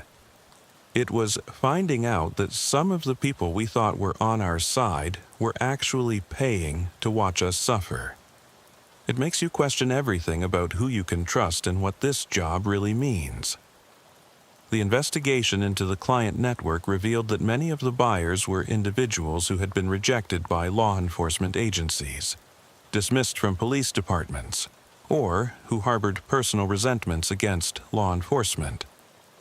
The torture sessions provided them with vicarious revenge against the institution that had rejected them. However, the most disturbing discovery was that approximately 30% of the clients were active or retired law enforcement personnel who had developed what FBI psychologists described as institutional sadism, a psychological condition in which individuals in positions of authority develop enjoyment from watching others in similar positions being systematically destroyed. Agent Mitchell's team found evidence that some clients had been providing suggestions for specific torture techniques or requesting that certain types of officers be targeted for capture. The network had developed a custom service where clients could request that specific officers be captured and subjected to particular types of torture programs designed to satisfy the client's specific interests. The investigation revealed that Reed's network had been planning to expand their operations significantly, with proposals to establish police hunting reserves in rural areas where captured officers could be held for extended periods and subjected to increasingly elaborate torture programs for paying clients. The network's business plan, found in Reed's personal files, outlined methods for capturing entire police units during staged emergencies, allowing clients to observe the systematic breakdown of police teamwork and command structures under extreme stress. The plan included detailed cost analyses for different types of torture programs and projected revenue growth based on expanding their client base internationally. One particularly disturbing aspect of the business plan was the proposal to create police breeding programs, where officers would be held long-term and forced to produce children who would be raised in captivity and eventually tortured as entertainment for clients interested in second-generation law enforcement victims. Agent Mitchell's team discovered that Reed had been in negotiations with similar networks in Europe and Asia to share techniques and coordinate international operations targeting law enforcement personnel globally.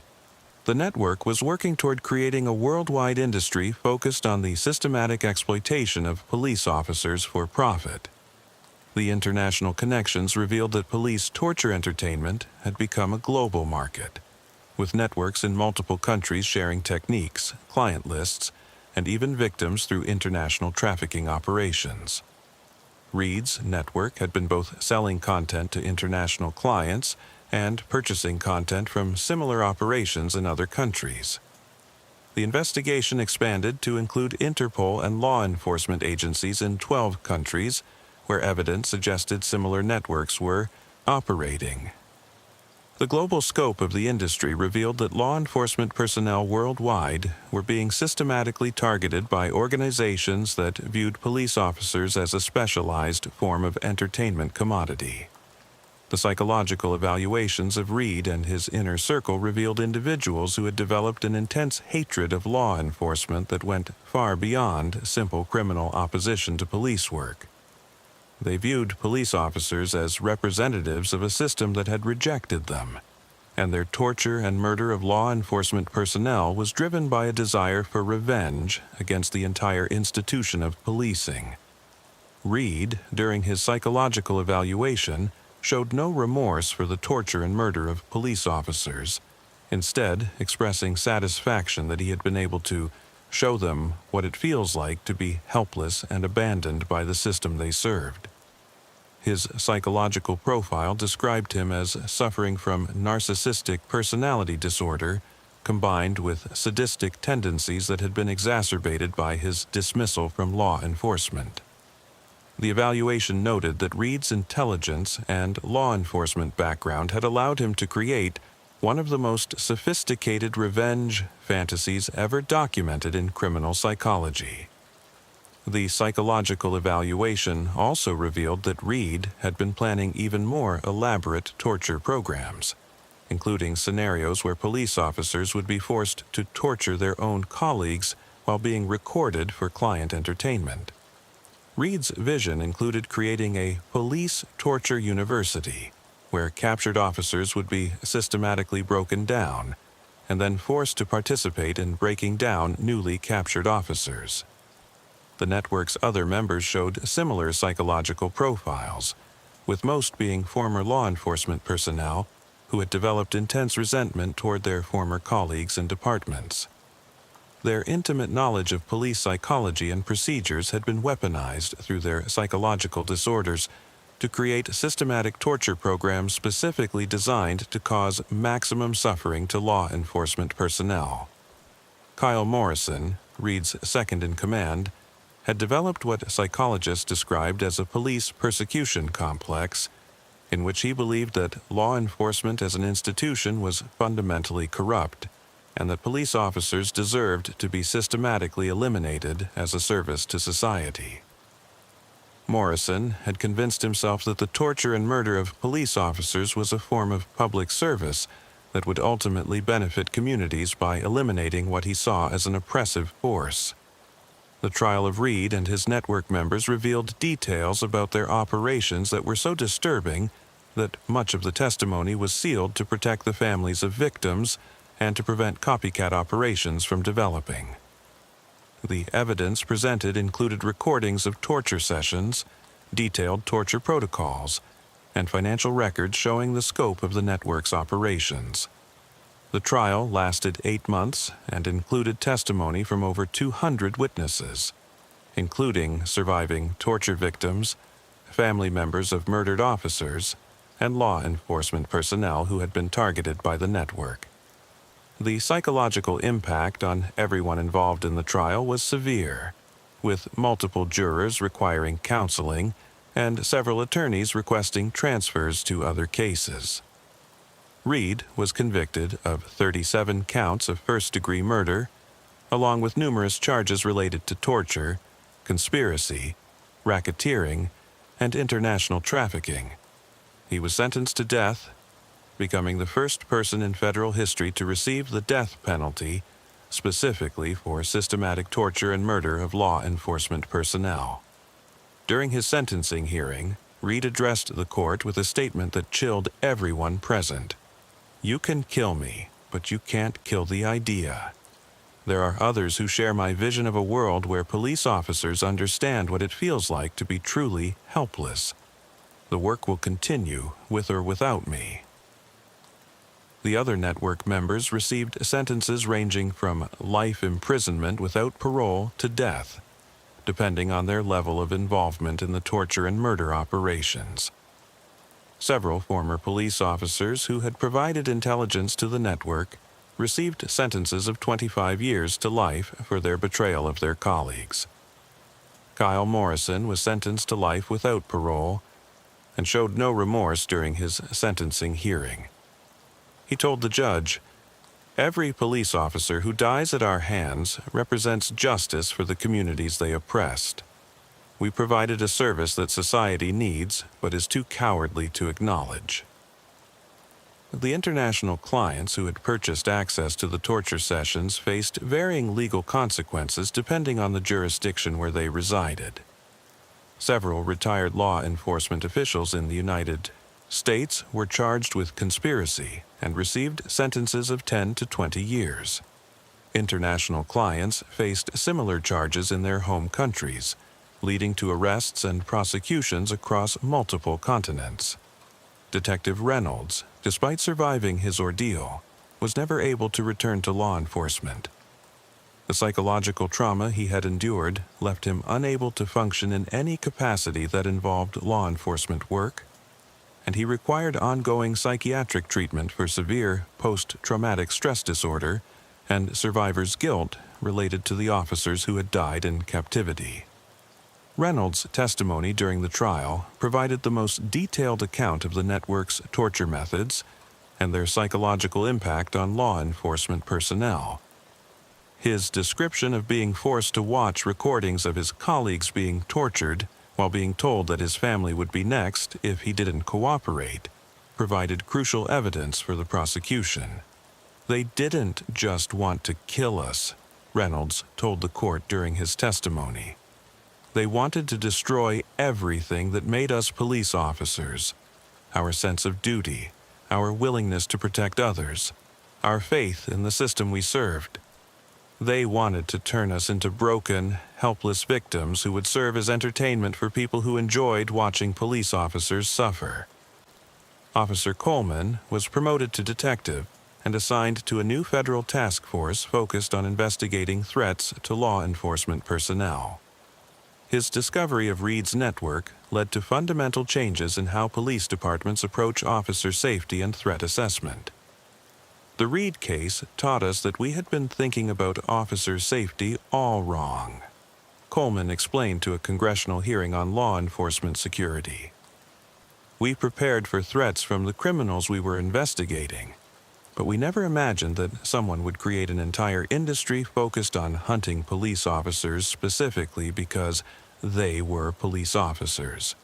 Coleman's work with the federal task force led to the identification of 3 additional networks that had been inspired by Reed's operation. The task force's investigations prevented these networks from reaching operational status and resulted in the arrest of over 50 individuals who had been planning similar operations targeting law enforcement personnel.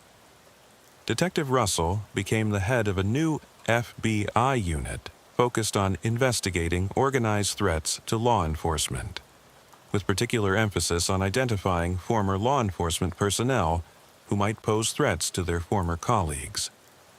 Her work has led to the prevention of several similar networks from developing to the operational level. Russell's unit developed new protocols for monitoring former law enforcement personnel who had been dismissed for misconduct or who had expressed hostility toward their former agencies. The protocols included psychological evaluations, financial monitoring, and surveillance of online activities to identify individuals who might be planning operations against law enforcement personnel. The abandoned shopping center where Coleman had first discovered evidence of Reed's network was converted into a memorial for law enforcement personnel killed in the line of duty, with a special section dedicated to the officers who died at the hands of Reed's organization. The memorial serves as a reminder that police officers face threats not just from criminals, but from people who understand law enforcement well enough to exploit its vulnerabilities. Agent Mitchell continues to investigate similar networks and has identified evidence suggesting that Reed's organization was part of a larger trend toward systematic targeting of law enforcement personnel by organized criminal groups. His unit has documented at least 12 other operations that appear to have been inspired by or modeled after Reed's network. The case fundamentally changed how law enforcement agencies approach internal security, with new protocols for background investigations, ongoing psychological evaluations, and threat assessment procedures designed to identify potential insider threats before they can cause damage to operations or personnel. Perhaps most significantly, the case led to the recognition that law enforcement personnel require protection, not just from external criminal threats, but from people within their own community who have developed homicidal resentment toward the institution of policing itself. The international law enforcement community established new protocols for sharing intelligence about threats to police personnel, recognizing that the market for police torture entertainment was a global phenomenon that required coordinated response efforts across multiple countries. Officer Coleman's routine check of an abandoned vehicle had ultimately revealed that police officers were being systematically hunted by people who understood law enforcement better than the officers themselves understood the threats they faced. The black Impala in the empty parking lot had been the first visible evidence of a conspiracy that treated police officers not as guardians of public safety, but as prey in an elaborate hunting operation designed to satisfy the sadistic impulses of people who had turned their knowledge of law enforcement into a weapon against the officers who had once been their colleagues. Today, when police officers across the country conduct routine abandoned vehicle investigations, they are trained to recognize that sometimes the most dangerous discoveries are those that appear to be routine. Coleman's experience serves as a permanent reminder that in law enforcement, the most innocent-seeming situations can reveal horrors that most officers never imagined they might encounter, and that the greatest threats sometimes come from people who know exactly how police officers think and how they can be manipulated, captured, and destroyed. The legacy of Reed's network continues to haunt law enforcement agencies worldwide. Despite the arrests and prosecutions, investigators have found evidence that similar operations continue to develop in other regions, suggesting that the systematic targeting of police officers has become a permanent feature of organized crime operations. The psychological impact on law enforcement personnel has been lasting and severe.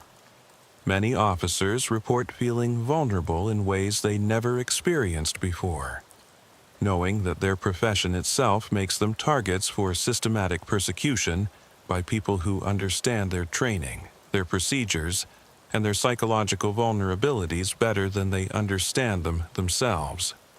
As Agent Mitchell noted in his final report on the case, Reed's network demonstrated that police officers face a new category of threat that we were never trained to recognize or defend against. The people hunting us aren't just criminals. They're people who understand law enforcement as well as we do, and who have weaponized that knowledge against us. This represents a fundamental change in the nature of police work that we're still learning to address. The case serves as a permanent reminder that law enforcement officers, in their dedication to protecting others, have created vulnerabilities that sophisticated criminals can exploit. The trust, brotherhood, and sense of duty that make police officers effective also make them potential victims of people who understand these characteristics well enough to turn them into weapons against the officers themselves, lured and murdered. The realization that some of the people he had worked with or looked up to were consumers of police torture entertainment created a lasting trauma that affected his ability to trust anyone within the law enforcement community. The worst part wasn't just knowing that criminals were hunting us, Coleman told Dr. Harris during his mandatory psychological evaluation. It was finding out that some of the people we thought were on our side were actually paying to watch us suffer. It makes you question everything about who you can trust and what this job really means. The investigation revealed that Reed's network had been planning to expand their operations significantly, with proposals to establish police hunting reserves in rural areas where captured officers could be held for extended periods and subjected to increasingly elaborate torture programs for paying clients. The network's business plan, found in Reed's personal files, outlined methods for capturing entire police units during staged emergencies, allowing clients to observe the systematic breakdown of police teamwork and command structures under extreme stress. The plan included detailed cost analyses for different types of torture programs and projected revenue growth based on expanding their client base internationally. Agent Mitchell's team discovered that Reed had been in negotiations with similar networks in Europe and Asia to share techniques and coordinate international operations, targeting law enforcement personnel globally. The network was working toward creating a worldwide industry, focused on the systematic exploitation of police officers for profit. The psychological evaluations of Reed and his inner circle revealed individuals who had developed an intense hatred of law enforcement that went far beyond simple criminal opposition to police work. They viewed police officers as representatives of a system that had rejected them, and their torture and murder of law enforcement personnel was driven by a desire for revenge against the entire institution of policing. Reed, during his psychological evaluation, showed no remorse for the torture and murder of police officers, instead expressing satisfaction that he had been able to show them what it feels like to be helpless and abandoned by the system they served. Details about their operations that were so disturbing that much of the testimony was sealed to protect the families of victims and to prevent copycat operations from developing. The evidence presented included recordings of torture sessions, detailed torture protocols, and financial records showing the scope of the network's operations. Reed was convicted of 37 counts of first-degree murder, along with numerous charges related to torture, conspiracy, and racketeering. He was sentenced to death, becoming the first person in federal history to receive the death penalty, specifically for systematic torture and murder of law enforcement personnel. The other network members received sentences ranging from life imprisonment without parole to death, depending on their level of involvement in the torture and murder operations. Several former police officers who had provided intelligence to the network received sentences of 25 years to life for their betrayal of their colleagues. Detective Reynolds, despite surviving his ordeal, was never able to return to law enforcement. The psychological trauma he had endured left him unable to function in any capacity that involved law enforcement work, and he required ongoing psychiatric treatment for severe post-traumatic stress disorder and survivors' guilt related to the officers who had died in captivity.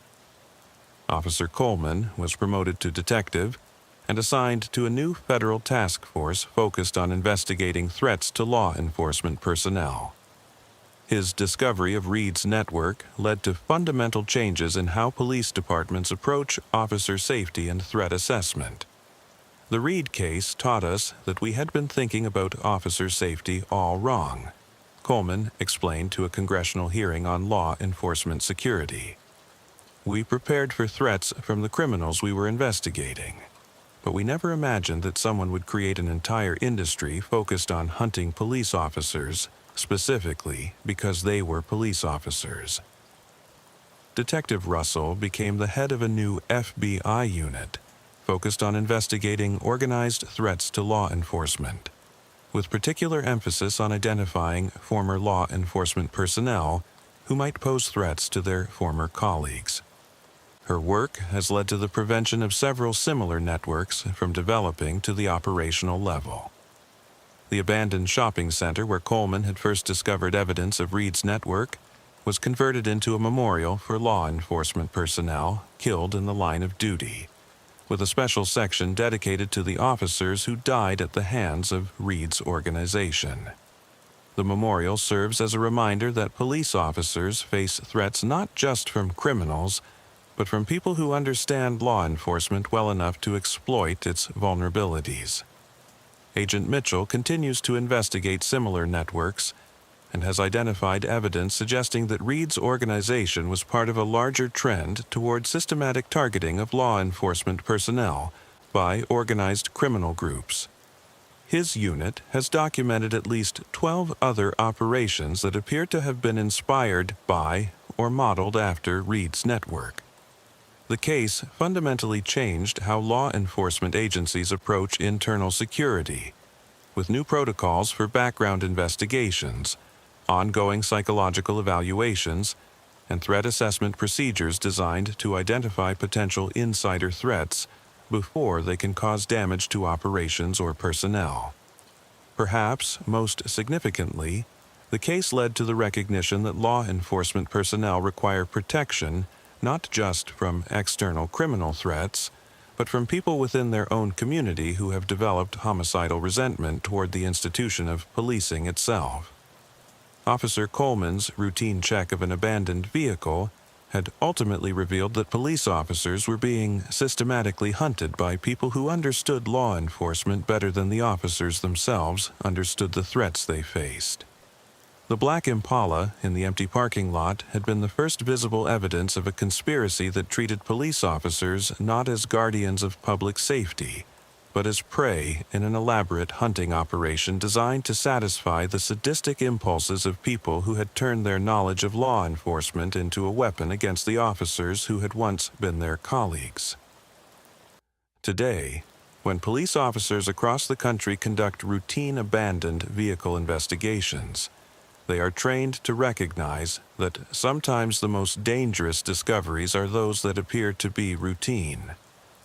Coleman's experience serves as a permanent reminder that in law enforcement, the most innocent-seeming situations can reveal horrors that most officers never imagine they might encounter, and that the greatest threats sometimes come from people who know exactly how police officers think and how they can be manipulated, captured, and destroyed.